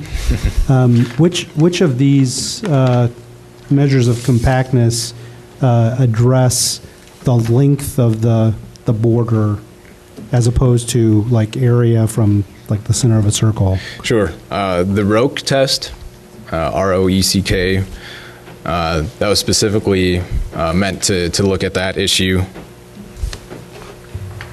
Thank you. But they all deal with perimeter area comparison, so they all fit within that. But you're saying the ROEC test takes it more, has a greater weighting towards the coastlines? I wouldn't say weighting. I think it better reflects the issue. Okay. That the gentleman raised, but. Ms. Petrie. Well, since we are talking about the compactness during the public participation, the gentleman raised some challenging issues about the computation of compactness. This will be your chance to maybe share your thoughts on his comments to round out our understanding of how this varies so greatly. Sure. I think the gentleman raised very good points. I believe that they were all accurate.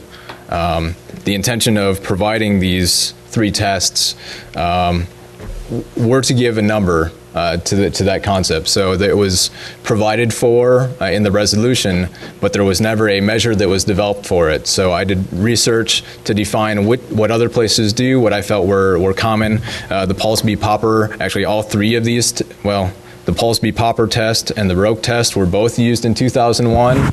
I have the statistics that were done by the Regional Planning Commission at that time for the maps that were presented by the county board. The Ehrenberg test, I felt, was another a good test that reflected compactness. But again, they're really just meant for comparison. You need to take them all into account because they're not. One measure is not the correct measure to use, so we really need to take a look at all of these. And I think there's the point that a small change in a district is not going to be represented in these.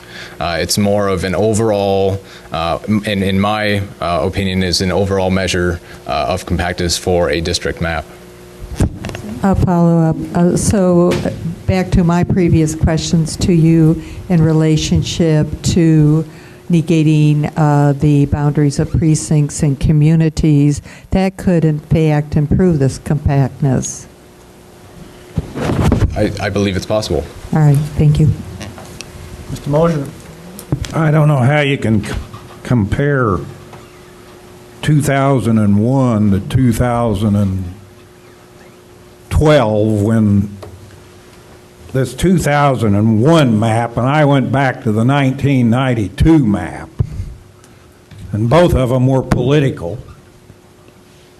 And all the dorms at the University of Illinois in 1992 were run into Republican districts, so the kids that voted over there didn't really have anything to say about it. And you look at 2001, and you can almost overlay them and see where the districts were changed by the Democrat map to put those people in places where their votes count.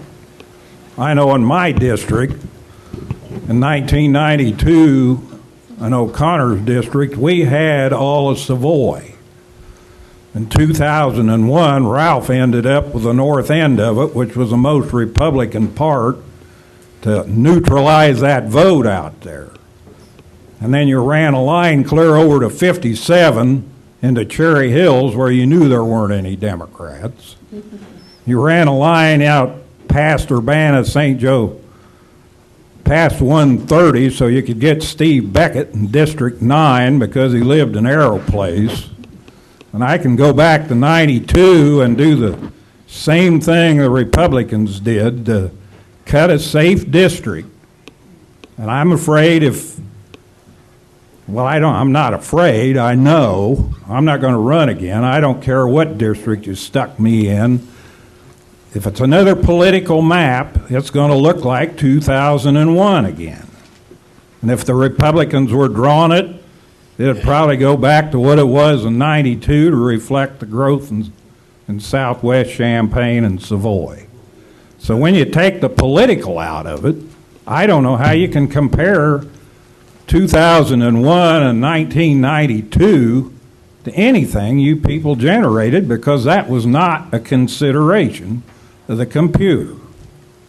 And I can sit here and argue about what districts got what population in it. District 4 ended up being one of the biggest population gainers in the last 10 years of any of these districts in here, because we had Southwest Champaign. We actually had more votes west of Route 45 than we did east of Route 45, and half of that district was rural.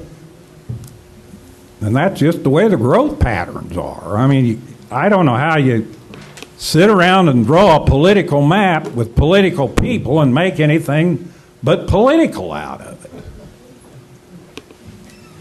If we're not going to let this commission do what we told them to do, we're going to end up with another political map. And I'm sick of it. Ms. Bergson. I don't know what the statistics of these Polsby, Popper, and so on tests are. But when I look at the 2001 map and then look at sections 5, 6, and 8, I don't see anything on there that's as crazy and gerrymandered with peninsulas and bays and islands. There's nothing like that. These look like monsters. And I don't see how they're equally compact in the ordinary and intuitive sense of it. Could I respond to? I think you're right. They do look. The fingers. Everybody's seen how it looks.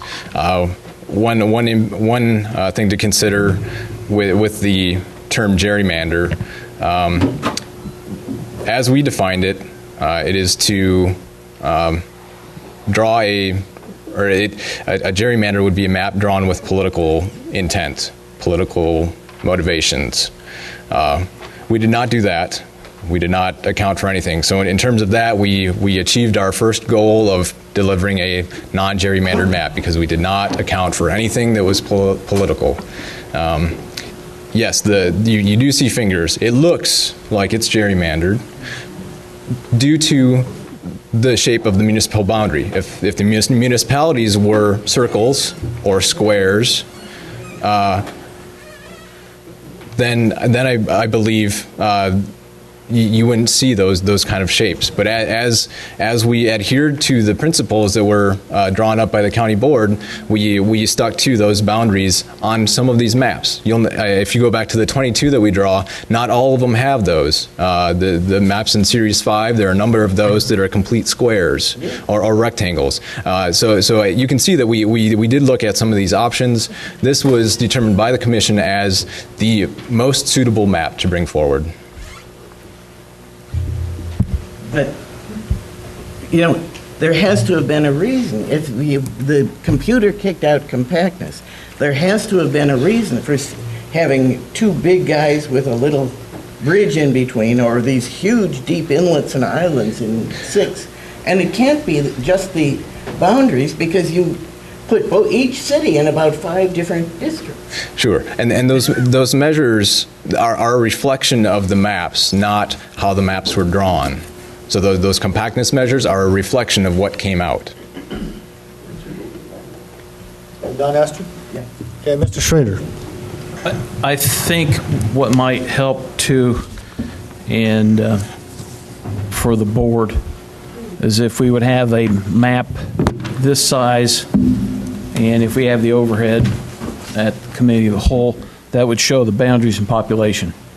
You would see those islands, you would see those cuts, not everywhere, but you would see how some of that formed and why probably in some of the computations, that's why they showed up in such a way. Would I be incorrect in saying that? Because if I remember that map, it showed a lot, especially up in northwest Urbana, it showed a lot of that. Yeah, we do have maps available that show the populations for every single block up for the entire county, so that is available. Ms. Holderfield. First, I'd like to thank you very much for giving us the definition of what a gerrymandered map is. I think sometimes people get confused when they look at a map of how it looks. Well, I honestly am very confused on how this map is beginning and how it looks now. The one thing that I think that keeps permeating is the fact that you have said you have followed everything that was set forth in the redistricting commission, yes or no? Correct. Okay. When you drew this map, you did not utilize voting patterns, yes or no? Correct. Okay. When this map was drawn, there was no consideration to the addresses of the current board members, yes or no? Also correct. Okay. So it sounds to me, I look at these maps and I can get lost out of a paper bag because I am not a map person. I look at all the maps and it's confusing to me how they look. However, typically when you follow the direction, you get the end result that you're looking for, which is following the commission by this governing body, which we gave you, we voted on, and you did a fine job of following. Thank you. Ms. Dannerson.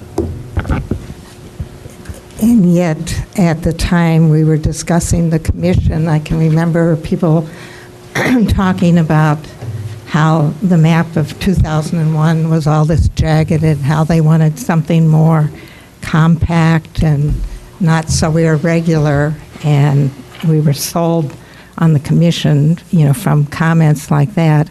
And I think in the 2001 map, I remember that it was said that population was the number one thing that you had to keep the districts very close. And I think that each of the districts did not vary by more than 1%.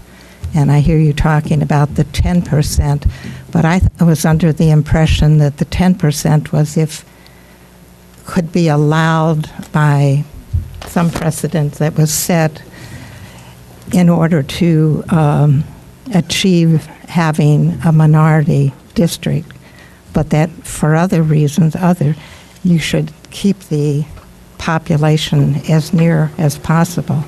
So do I hear you saying that you were going by the 10% as being the direction rather than trying to keep it as near as possible? That is correct. You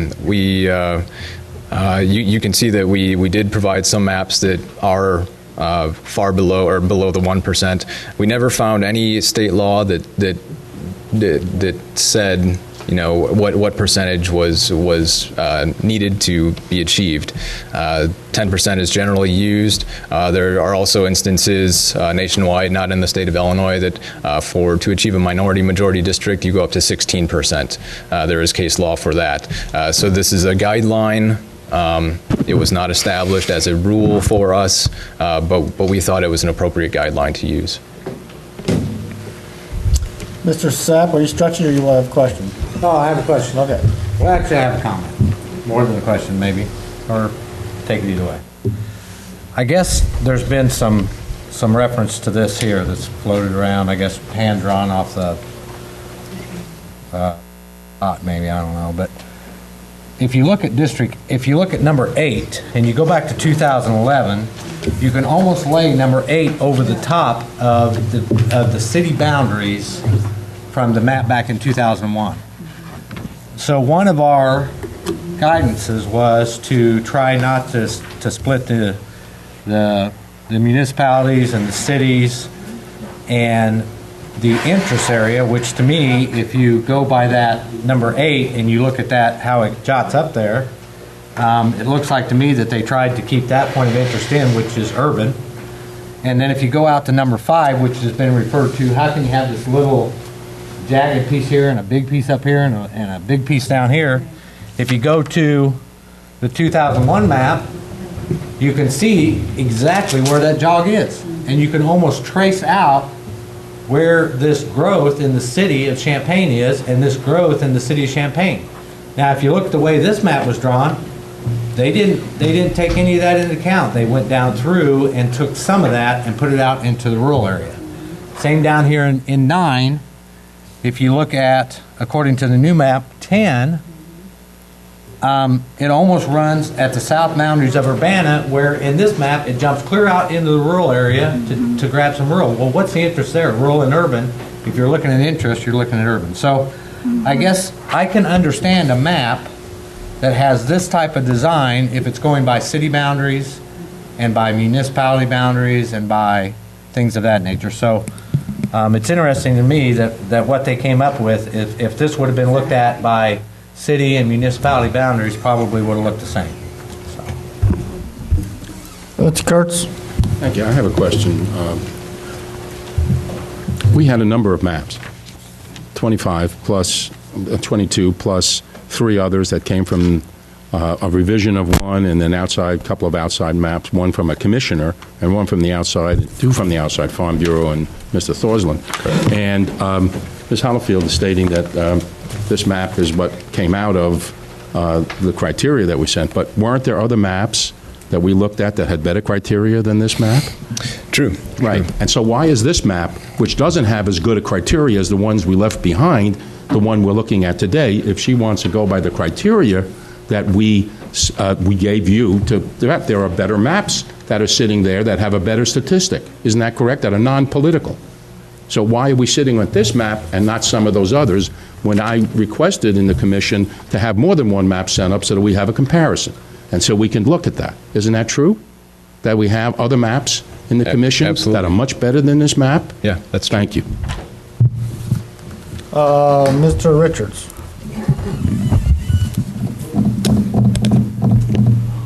I'm not going to push you on the compactness. As you just said, the RPC created 21 maps. It's, you didn't vote out the map with the worst compactness out of the 25 introduced. My question for you is, there have been some concerns about minority representation with map 1E. And I don't think I've specifically asked this or had this addressed before. So can you tell us what weighting, or if there was any for minority representation that RPC actually did to try to keep that on the maps? There was no, we did not intend to draw anything with minority representation. That's more of an outcome of the other rules that were used. That was not stated as a priority. So as you can see, if you go through the 21 that we did, 22, 21, about, well, roughly 2/3 did not, or roughly 1/3 did not achieve a minority majority district, and 2/3 did. Ms. Holyfield. I'd like to clarify, and it's Holder Field. All right. That's okay. I don't care which map gets selected. What I care about is the fact that the rules are being followed that were set forth by this governing body. So I'm not partial to any one map. So I want to make sure that that's completely clarified, that my whole goal is to ensure that the commission does their job. And when you give someone a job to do, you delegate and you give responsibility. So that's what we did. We delegated the responsibility to this commission to come up with a map. That commission picked a map to present to this county board, a singular map. To me, it wasn't my job to pick the map, but it was the commission's job to pick a map. So it sounds like to me that the commission picked a map that, for one reason or another, when it was being exercised as to which map they decided was the best map at this time to present to the county board. Is that correct? That is correct. Thank you. Mr. Quisenberry. Is this the appropriate time to make general comments, because this isn't directed at Mr. Well, Levy? prefer we have, are there any more questions for Mr. Levy? Mr. O'Connor?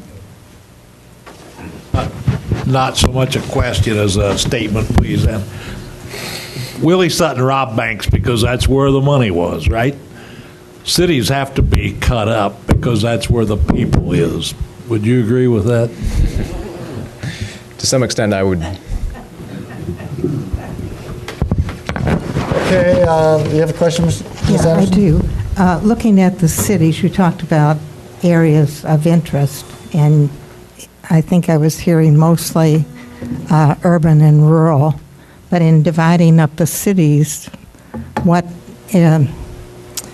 populations of interest were you talking about? Because, even with the current map in our districts, we have, I've got 4 student precincts, and then I've got areas that are very low income, apartments and so forth, to high end.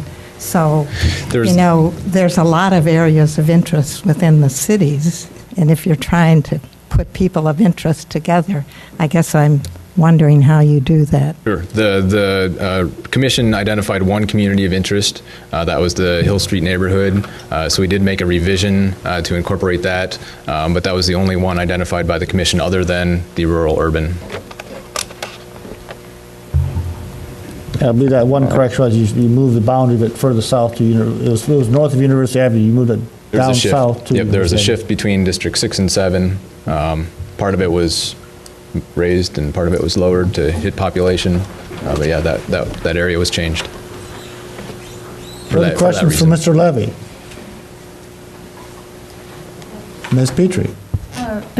Just a point of information, this will be on the agenda next Tuesday. Will Mr. Levy be available that evening also? I believe he was planning on not being there. That's correct. And you don't work for me, so I can't order you. I'll look at my schedule. However, it will be the first thing on early on the agenda. So that doesn't help. What?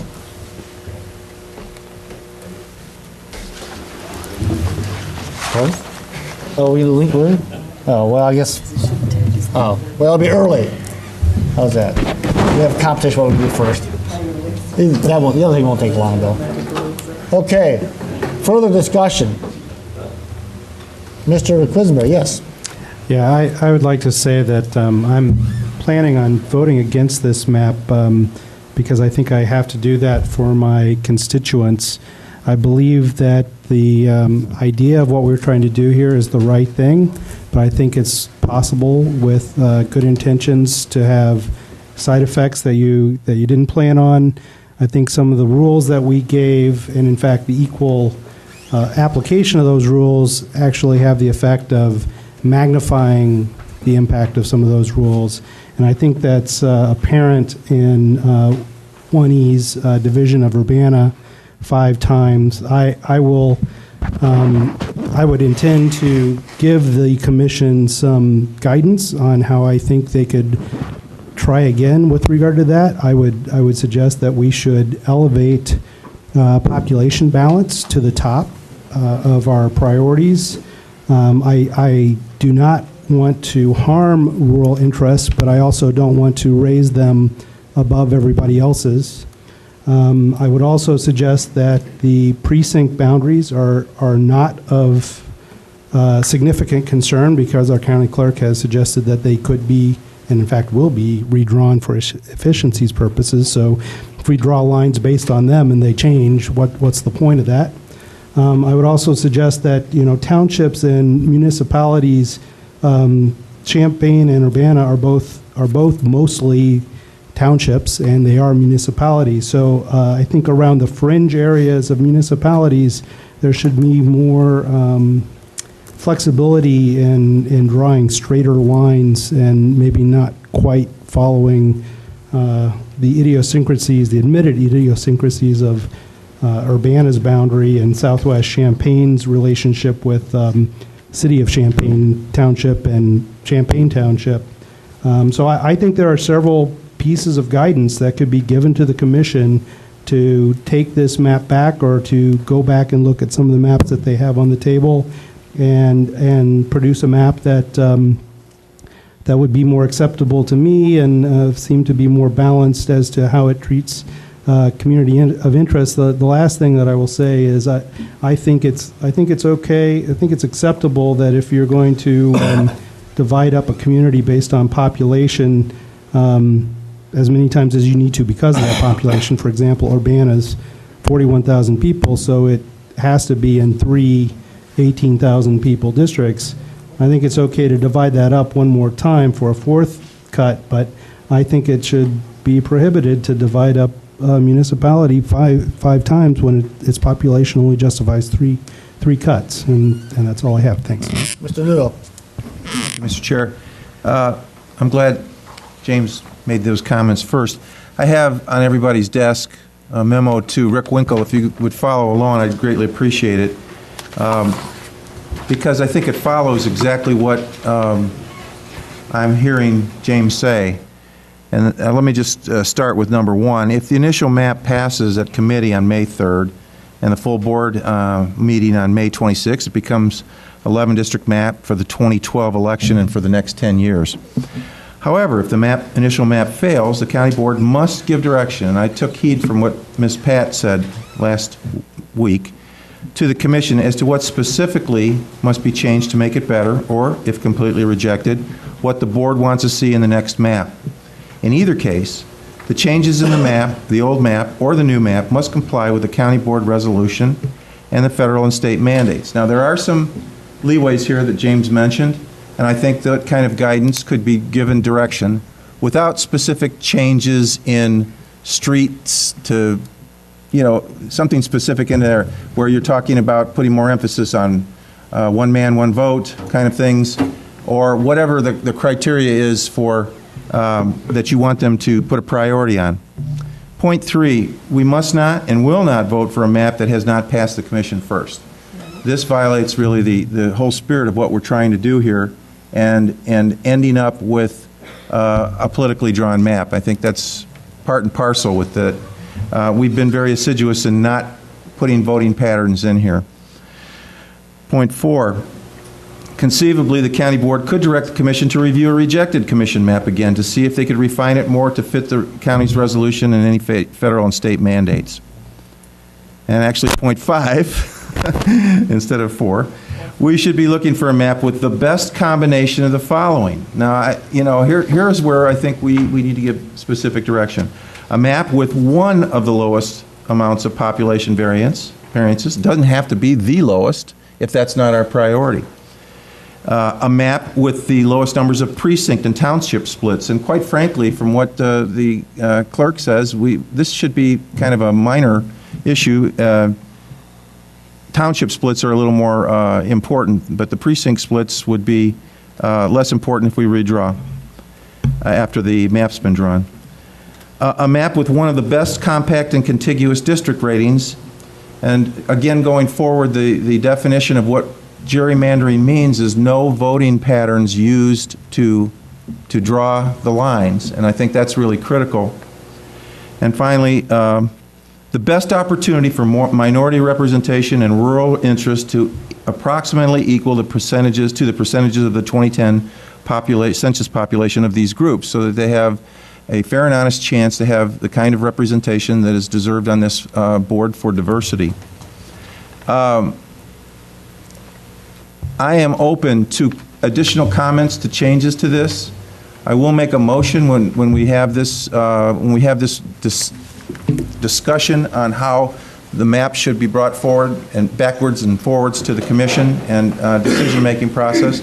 So I'd be open to any comments that you have that would be of a nature that makes this a working document and allows the commission to stand independent. I think that's really critical, that it's one thing to give specifications to them, but they have, their charge is to follow the resolution and federal and state guidelines, and we can't bully them to say either this or we're no longer going to participate in this process. They have to have independence. I think the greatest compliment that we have is that we have 7 citizens participating in this. And Mr. Kurtz asked why this map came forward instead of another map. Well, the vote was 7-4. And that essentially made that decision why 1E is in front of us. I have no horse in the race either, as Stephanie pointed out. But I would like to see the process honored. I would like to make sure that this commission is held independent, and we have the greatest opportunity to show the state of Illinois and actually the rest of the country that this can be done without bias, prejudice, or voting patterns inserted in here, and make sure that we give them the opportunity to present to us a map that we can all live with. Thanks, Mr. Chair. Mr. Richards. I agree with most of those points. However, this map 1E, I'm looking at this memo that the Republican caucus chair just put out. Looking for a map with one of the lowest population variances, lowest township splits, one of the best compact and contiguous district ratings, and best opportunity for minority representation. We got a 2-page memo here with the problems with 1E, and some of those problems are it scores worst on 2 of the 3 for compactness. It eliminates a minority influence district that's under the current map. I don't think 7-4 is good enough. This question was kind of danced around when I asked Mr. Winkle why he voted for this and thought this was the best map last time. We had 25 maps. I would like to hear somebody list some reasons why this is the best of the 25 maps. If anybody has any, please throw them out. Mr. James. Well, I'm sitting here, and I keep hearing all this stuff tossed around. Commission did their work. I'm going to stand by my guns and said they did what they were chartered to do and did a good job. We can nitpick all day long. We always do about everything, and I've always been told the majority rules. That's how the vote rolled, and that's how I'm going to roll. Basically, if my district took in most of Urbana and Champaign and I wanted to run, I'd run.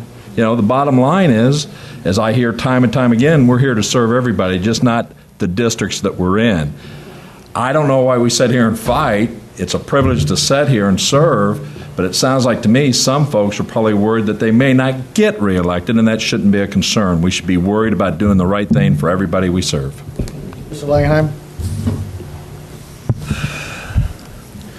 I'd like to point out that the county board is an elected body. We're responsible to the voters. The commission is an appointed body. We do give direction to the commission.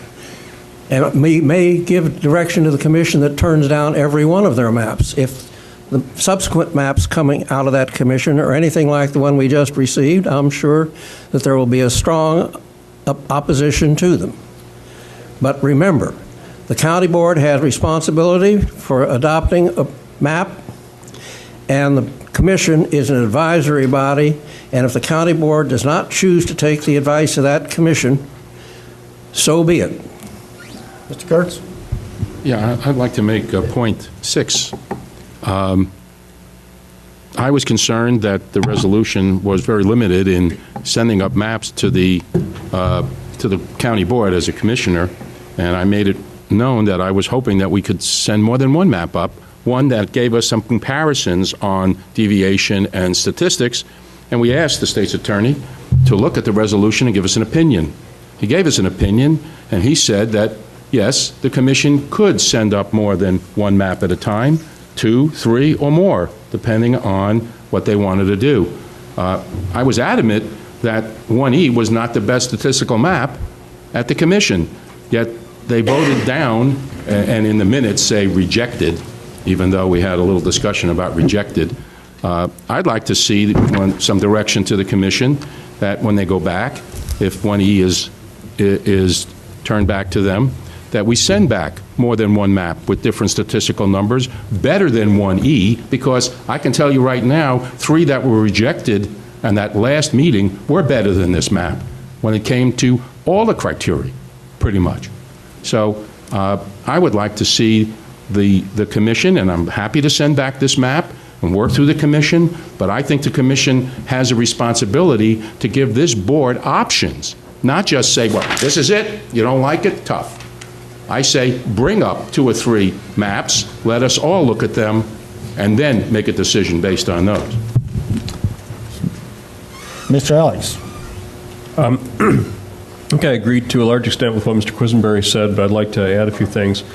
I'm certainly respectful of the process that the Redistricting Commission's gone through, and I respect the work that they've done, but I also think that they and we can do better. Ms. Holderfield said, something to the extent of the Redistricting Commission did exactly what we told them to do, and I don't dispute that. I think, in fact, that's true, and what I'd like to do is look at ways that we might be able to give them some guidance so that they can do better if indeed this map is rejected, which I hope it will be. This is only a study session, so what I'm going to throw out here is not necessarily a proposal for action, but I'm going to throw some things out that I'd like the board to think about so that we can maybe recommend some or all of these things to the Redistricting Commission when we do take action on this. It really seems to me, looking at this from day one and looking at it now, that the reason that there are some negatives to this map is that there's really been an overemphasis on preserving boundaries. I think the process that Mr. Levy described tonight about how he adjusted the computer generated maps, I think really made that clear, right? We're going to move stuff around, but we're not going to cross any of these boundaries that we're not supposed to cross. And even if we're trying to make all the other factors equal, I think as somebody who draws maps, if you look at that, it's easy to see a line on a map. You don't see populations, you don't see communities of interest. You look at a map, you see boundaries. And so I think there's going to be a natural tendency for that to be very important, even if you're not intending it to be. And what it looks like to me happened was that the charter that we gave the Redistricting Commission, for reasons I'll go into, basically put Mr. Levy in a spot where he had to sort of nail down the urban boundaries, right, the external boundaries of Champaign-Urbana, and then the only real strategy that he could use for equalizing population was moving around census blocks within this solid boundary, which is how we ended up with, for example, Urbana getting split 5 times. So some of the things I'd like the board to think about, one, I think we really ought to deprioritize or eliminate this admonition against splitting precincts. I think precincts are going to be redrawn anyway, as we've heard. And more importantly, precinct boundaries, which are also township boundaries, end up getting double counted. And this is more common in the rural areas than the urban areas, but still, every township boundary is also a precinct boundary, so you don't have to count it twice. And I think that's part of why we ended up with this map that looks, if you'll pardon the term, gerrymandered. I think gerrymandered implies some nefarious plot, but in fact what we've got is these, fingers and crenellations and bumps and things that I think are only there because of this emphasis on preserving municipal boundaries at all cost. Second, I think we can't count the boundaries of Champaign and Urbana as municipal boundaries because they're also townships. So if we're counting municipalities, townships, and precincts, we're triple counting. We're putting triple emphasis on the external boundaries of Champaign and Urbana. So I think, it's great to look at not splitting municipalities when we're talking about the more rural municipalities, but when you're talking about Champaign and Urbana, you're scoring here, you're already counting them as townships, so you don't need to count them as municipalities too. My third point, I would really like to encourage the Redistricting Commission to be more willing to square off districts. And this goes back to this whole boundary emphasis. I mean, we've got fingers of rural districts that kind of stick down into the city. We've got fingers of urban districts that stick out.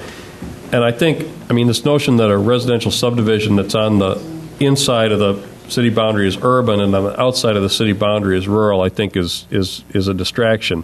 We wanted to see compact and contiguous districts, and we saw all these fingers. And I think it's perfectly reasonable for the Redistricting Commission to look at taking some of these subdivisions that are, kind of almost surrounded by the city and absorbing them into the city, and taking some of these urban fingers that stick out into the rural areas and putting them out into the rural districts. Finally, I think we may want to, and I think Mr. Quisenberry raised this, have some notion of a restriction on the number of districts into which a township can be divided. And one example would be to say it can't be divided into more than one more. I think this is what you said, James. You can't divide it into more than one more district. It can't be in more than one more district than its population justifies. So if you've got something that has the population to be in two districts, then you can divide it in thirds, but you can't divide it more than that. And that, I think, would address some of these issues of the urban townships getting really chopped up. I think all these, if we take these together, if we can give them some or all of these, but I think if we encourage the RC to go down this direction, they'll have more flexibility in terms of achieving the goals of equal population and minority representation and respect for communities of interest and all these things that we told them to do, but they won't be hamstrung by this idea of, okay, we want to do all these great things, but we can't go outside these lines. And I guess there's one more thing. I understand the Redistricting Commission is not supposed to consider political considerations. I think we're politicians, right? We look at a map like this, and we're like, oh my God, I live here, and I'm going to be in the same district as this guy, or I'm never going to be able to win in this district. And I think that's just natural for politicians to do. I'm glad the Redistricting Commission hasn't taken that into account. And I think the Redistricting Commission has done a great job not taking that into account. But I think we also have to recognize that when maps come to the county board, the reason the county board is involved is there are always going to be political considerations, right? We're going to scream and yell at each other, and we're going to pick a map that represents what we believe is our constituents' interest. It's not because, I want to be reelected because I want $45 a meeting, but, I may feel like I'm doing good work for my constituents, and I want to make sure that I can continue to do that. So I think we're always going to some extent, no politician can completely discount the impact of a map on their own district. I think the solution to this, to the Redistricting Commission, is you've got to give us multiple maps, right? If we're going to have this knockdown, drag-out political fight, rather than like everybody having their own map in their pocket, like it used to be, I understand, in the olden days, 10 years ago, it would be nice if we could at least have that discussion within the context of maps that had been vetted by the Commission to meet our basic standards of fairness. So I would say definitely, as a board, we ought to ask the Redistricting Commission to come back with multiple maps so that we can try to keep the politics in this room and the statistics, across the hall. And one more comment. I think we ought to adopt the system they use in Tazewell County, 3 7-member districts, because it's got to be really easy to draw that map. Mr. Richards? I'd just like to second the general scope of Mr. Alex's comments and say that if Plan 1E passes, I think it's a horrible map, but it's probably legal. If it fails, I want to second what he's saying and what Mr. Nudo says in his memo. We need to give some specific direction about ways we think that the maps can be improved, and I think that's fully within the scope of the resolution. One of the problems that we have had on the Redistricting Commission is this is a pretty new thing. It's not true if you simply do a Google that this is perhaps the first in the country. There are dozens of these commissions, but it's new to us. And we have, we and RPC, I think, have had some problem focusing our mind on what exactly we want to weight, what is most important. As Andrew has said, all the specifications have been weighted equally so far. And in fact, you look at some of the most egregious areas on 1E, the north part of 8, the north part of 6. They're within the city boundaries for commercial considerations, but most of those census blocks, I don't think even have people living in them. So I think that if the map does get voted down, if it passes, it doesn't matter, but if it gets voted down, that we should make sure that we come up with things that we want to give for direction to the commission to send us a map that we think does better than this. And I think that that's well within what the resolution's looking for. Just comment on that, Mr. Richard, we can direct the commission to anything we want because we created the commission. We can tell them to do something different. So, there's no legality about doing something that we told the commission first place, come back, tell them to do something else. Oh, I know. I'm just throwing out there I think that we should do that. Okay, Ms. Michaels. Just real quickly, I might be stating the obvious here, but something we all need to keep in mind with this process, like many of everybody said, I agree with a lot of the things, is that, when you take 9 and you make 11, somebody's going to have to give something up. Ms. Bergson. Mr. Nudo suggested that minorities should be represented each community appropriately. But what this map does is it takes 26% of the population, it packs a maximum number of them as a supermajority in the largest district, so that they are looking really at 9% of the board, and I think that's highly inappropriate. And I think if they give us back maps, they were supposed to accept maps from anyone, and they don't seem to have given any shrift to any maps that weren't generated by the RPC. So I think if they give us maps, we should solicit tweaks to those maps instead of sending them back for all tweaking. Mr. Carter. I'm sitting here and I'm thinking back when wasn't but 6 Democrats on this board. And I enjoyed it. But I'm thinking if that was the same case, this would be the map, wouldn't it? Was it here? You would vote this map in. Probably. Probably no problem in it.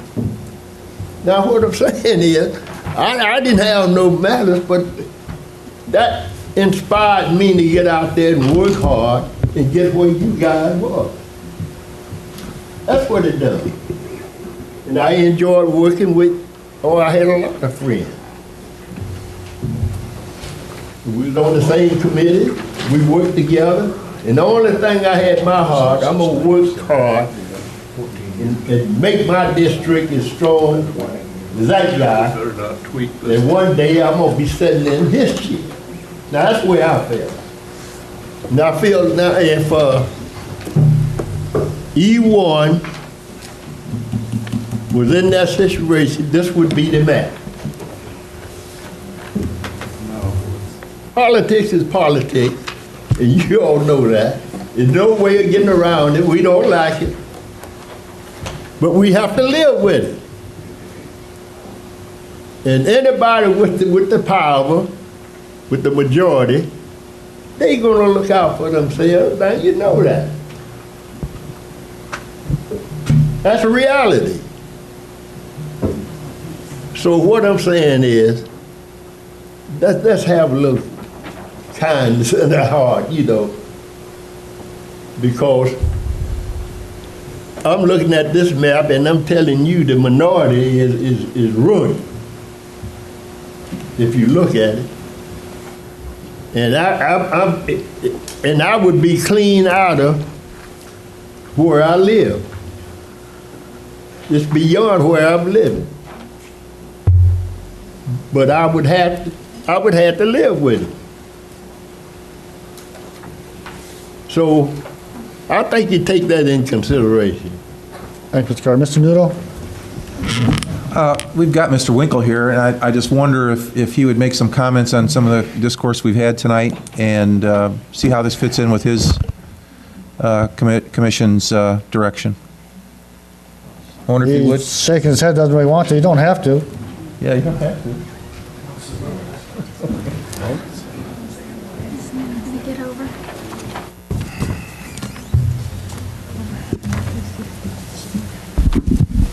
No, I've heard some very, very good, productive discussion. I appreciate that, and look forward to your decision, and would be glad to answer any questions you might have. It's a logistic question. Several people have suggested that we might see more than just the one map that was passed forward. Do you have any procedural suggestions on how we might go about selecting several others for the county board to review in relationship to this culmination of suggestions that we might then put forward to the commission to do some corrections on the map? Well, I would never presume to tell you how you should decide and what you might ask for. That'd be fine. Whatever you want to ask of the commission, that's fine. The commission will, of course, look at that and take it into account and into consideration. I'm just one of 11 commissioners. We will abide by, as we have all along, with the resolutions that this county board has adopted that have guided all of our actions. As a matter of fact, I'm the one that brought up maybe the possibility of multiple options to the county board. It turned into a state's attorney's opinion, and I appreciated that. We passed it out to the members. The members were fully aware of that. As Mr. Kurtz has pointed out, he's correct. That was considered by the commission, and one map was brought forward. I cannot tell you, as one commissioner, that would be any different the next time. That should not prevent this board from expressing its opinion and asking us to submit more than one map, if that's the board's desire. You're certainly within your rights. I would take issue in the sense that I've heard the possibility of changing the rules mid-game. There's a difference between requests, instructions, directives, but to actually change the resolutions mid-term, and I hope nobody's suggesting that, I think would be a major mistake. There's a fine line between instructing or requesting of an independent commission.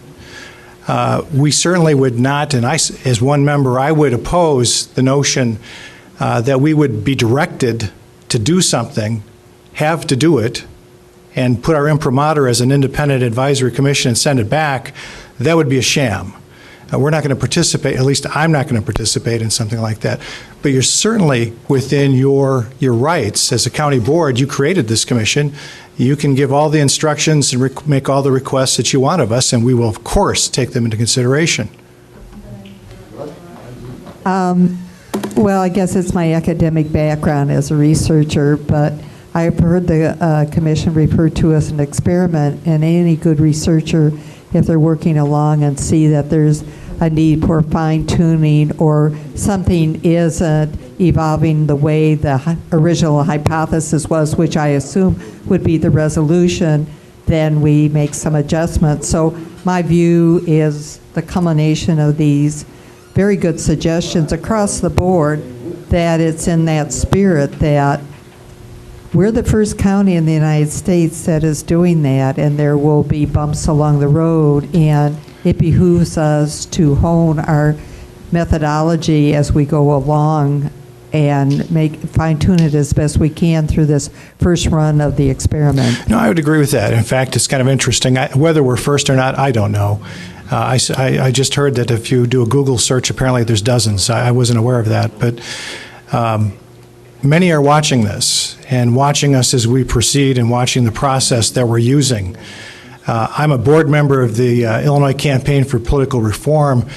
We just had a meeting last week. We discussed this. I was asked to report about this, and Dawn Clark-Netsch asked me, is it really possible to draw a map that's non-political? And I believe she's very hopeful that we can. There's a lot of people watching. So this is something that is experimental in that sense, but it's not so experimental that it's an academic process, and it's not a research project. We take this very seriously. We have, with legal parameters that we have to operate under, you created them, and we respect those and we'll follow those in those resolutions. We don't have the luxury of time to have controls and other research niceties and do some actual academic research project. That's not our charge. We're to produce a map, or if the commission wants to send multiple maps that we'll send back to you if this one is rejected. And I've heard some discussion tonight too about compactness. I was listening, and it's actually on YouTube. You can watch it.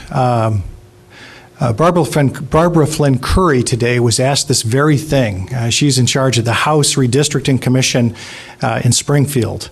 And they asked, well, how can these maps look like a jigsaw? How can they have these fingers? And she, I thought, wow, Barbara, could you come over and give this answer? The answer is yes, you can have circles, ovals, or squares, or rectangles, but that would not be taking into account population. That would not be taking into account the Voters' Rights Act of 1965. That would not be taking into account municipal boundaries or township boundaries. Now, I did hear an interesting idea tonight that if we are going to be drawing the precinct maps over again anyway, and we've discussed this in the commission as a possibility, and it's starting to sound much more concrete, maybe we do look at adjusting that as a run if we have to do that again and not put any weight on precincts. But quite frankly, state law requires us to take, whether the county board does or not, state law requires us to the extent practicable that we cannot divide up these existing boundary lines. We have to take that into account.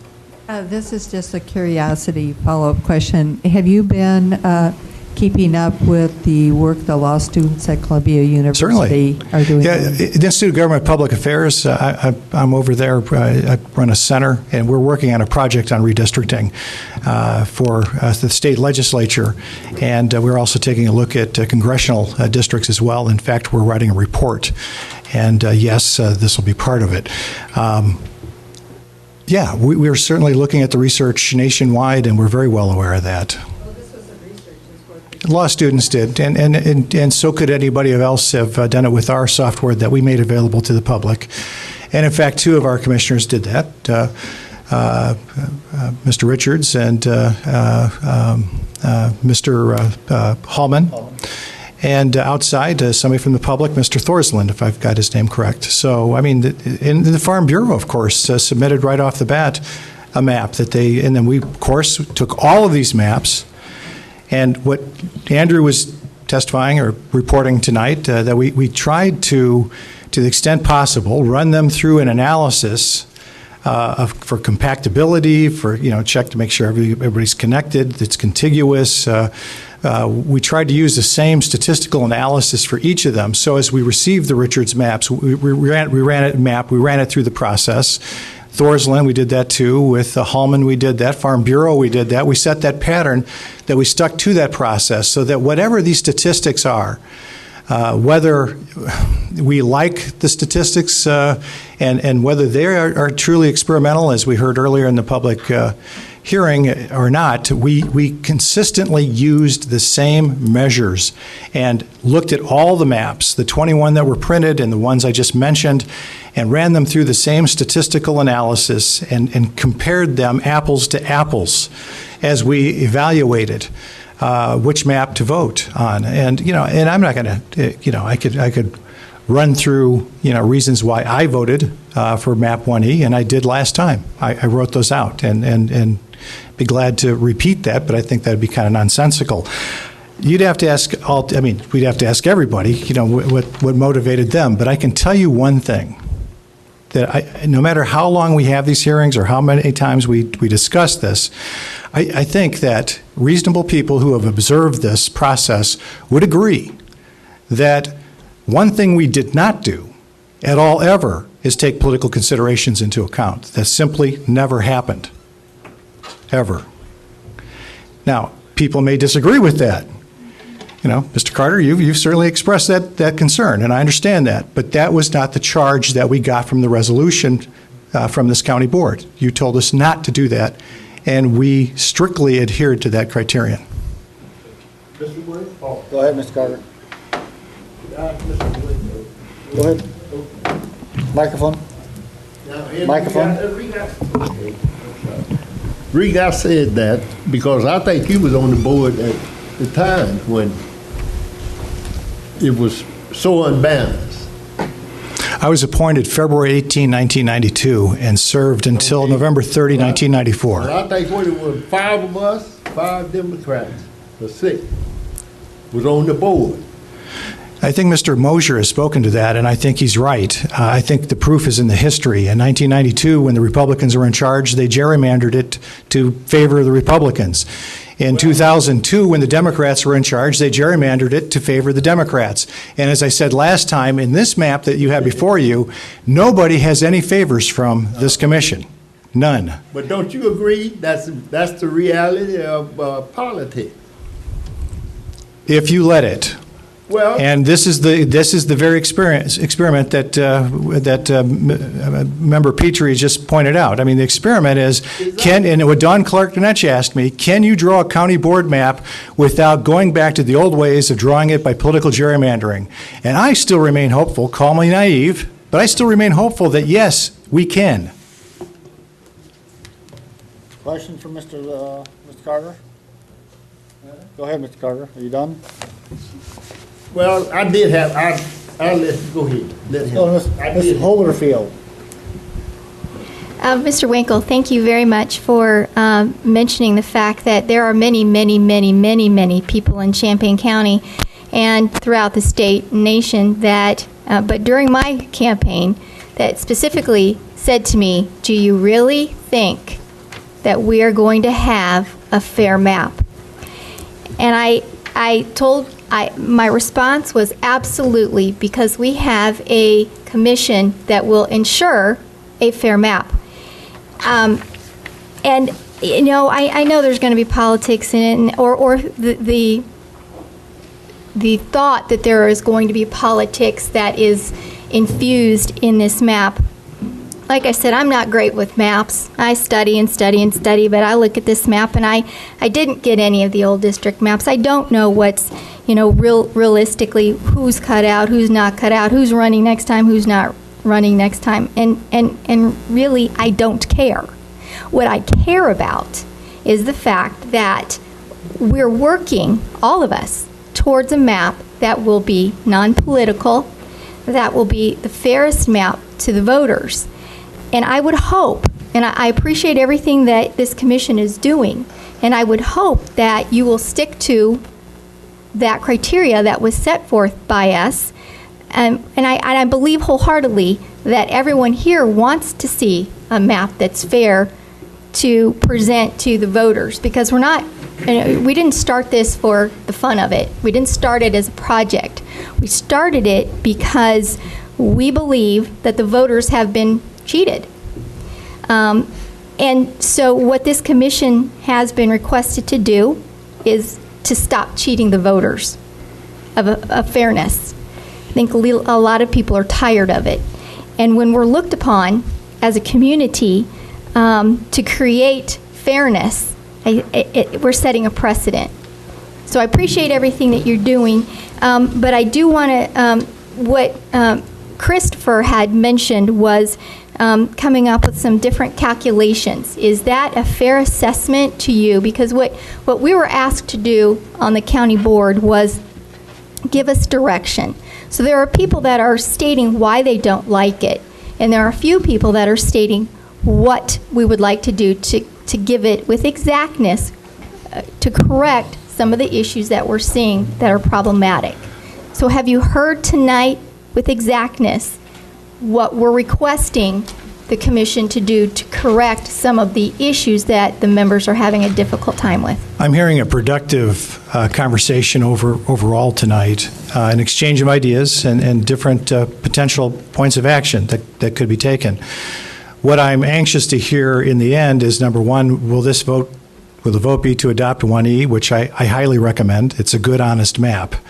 If you decide not to, I hope that this conversation that you're having tonight develops into a consensus that is specific as to the criteria that you've already given us, perhaps with some guidance as to the weight that you wish to attach to them. We thought in terms of population being very important, but really, as you look at the resolution, there's nothing that says it would have more weight than anything else.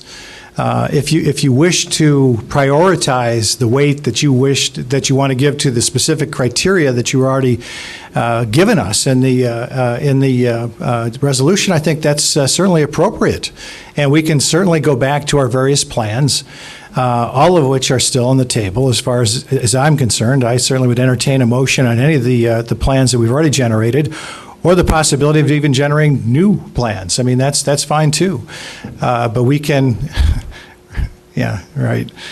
We haven't got much time, but that's always been a problem.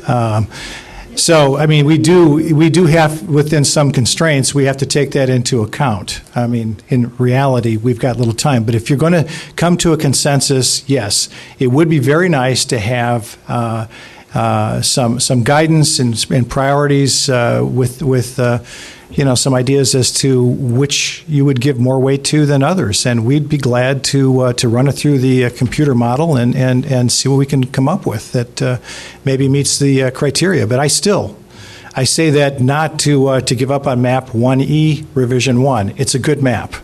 It's a solid map. The numbers are good. If you look back to the 2001 map, I thought that was of great interest from the last meeting. Let's look at that. How many times was Urbana divided in that map? Okay, so that gives us, I think, 4, but I think that gives us some guidance. Okay, so, but look, we're going to look back at that. We're going to take that into consideration if we look at that again. But it is where the people are, and it's impossible to draw a map without some division of the large municipalities. I mean, it has to be. So certainly that was a point of discussion repeatedly as we went through this process. I'm sorry, I just wanted to clarify. I think I appreciate what you've just been saying, which is this is consistent with what I think was said at the last meeting, and what Mr. Nuno was saying in his memo, which is if map 1E goes down, let's give specific direction to the board. But something you said, or the commission, but something you said earlier tonight was along the lines of you don't support changing the resolution midstream. Isn't this changing the resolution? No, not at all. It's staying within. If you go back to the resolution, it talks in terms of population and non-population criteria. I'm suggesting, and I thought you were too, that you would look at those and tell us that maybe this one is more important than these others, and that maybe we don't look at the precincts, that sort of thing. That's not rewriting the resolution. That's simply giving some guidance as to how you implement that resolution within the spirit and the letter of that resolution, without amending the resolution. So the class of sort of technical objections you've been hearing tonight, in your opinion, would fall within the scope of what the commission would like to see? As one member, yes. Thank you. Let's try to wrap this up. Ms. Michaels? Just quickly, I know we're talking about different areas being split up. Look in the rural area in District 2 there. We've got part of Fisher, and we have part of Fisher that we don't have. But before, we had half of Ludlow and not a half of Ludlow. So it happens in the rural areas, too, that you get split up, and it just is the nature of the beast. Thank you. Mr. Winkle, are you all right with what we wrote up as a memo?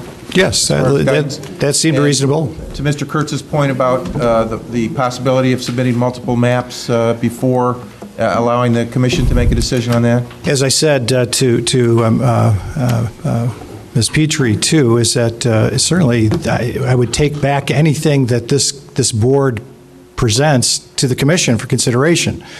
And I think those are things that the commission would take into account.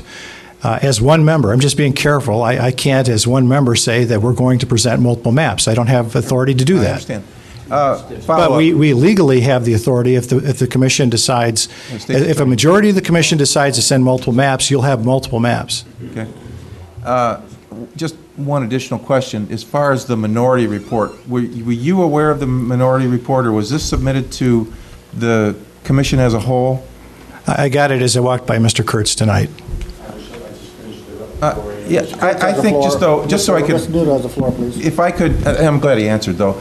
You know, in the spirit of how things should work, I would hope that if there's a minority report on any maps going forward, that the commission incorporate that in the body of their work. And I think it's not conducive to working together as a commission when somebody writes a minority report and the rest of the commission hasn't read it in advance. I think it's important. Well, that's my point. Mr. Nudo has the floor. Mr. Kurtz, Mr. Nudo has the floor. I would just say that Mr. Carter, please. Go ahead, Mr. Nudo. Thank you. In most cases, when a minority report is written from the Supreme Court on down, everybody has had a chance to look at it, everybody has had a chance to make comment on it, and usually it is incorporated in the body of the main piece. Under the rules of the county board, we fall under Robert's Rules of Order. And I anticipated a minority report might be filed, but one was never presented and none was noticed up.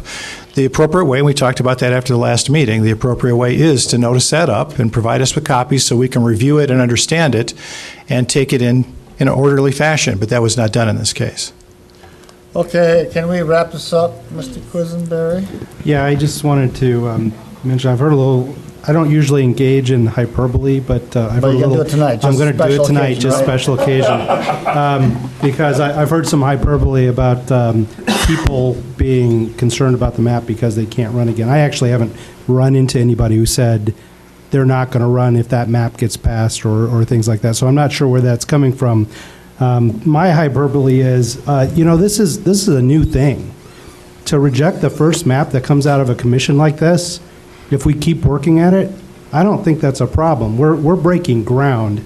We should not look at the first map coming out not meeting the requirements that the county board would pass it as being a problem. Even the resolution itself had provision for 3 revisions of a map. So when I hear people, it sounds like people are feeling like it's a failure if we don't accept this map. I don't think that's the case at all. And I'd like to echo Mr. Kurtz and Mr. Alex's suggestion that we liberate the commission to give us multiple maps because time is of the essence.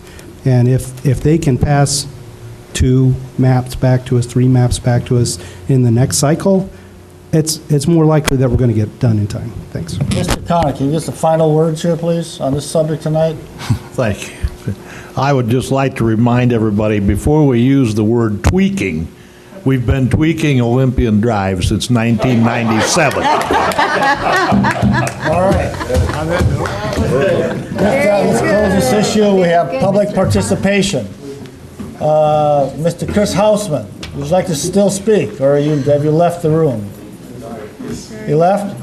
Okay, anybody else who spoke before, do you want to speak? Does anybody else want to speak to public participation? Seeing none, this means adjourned.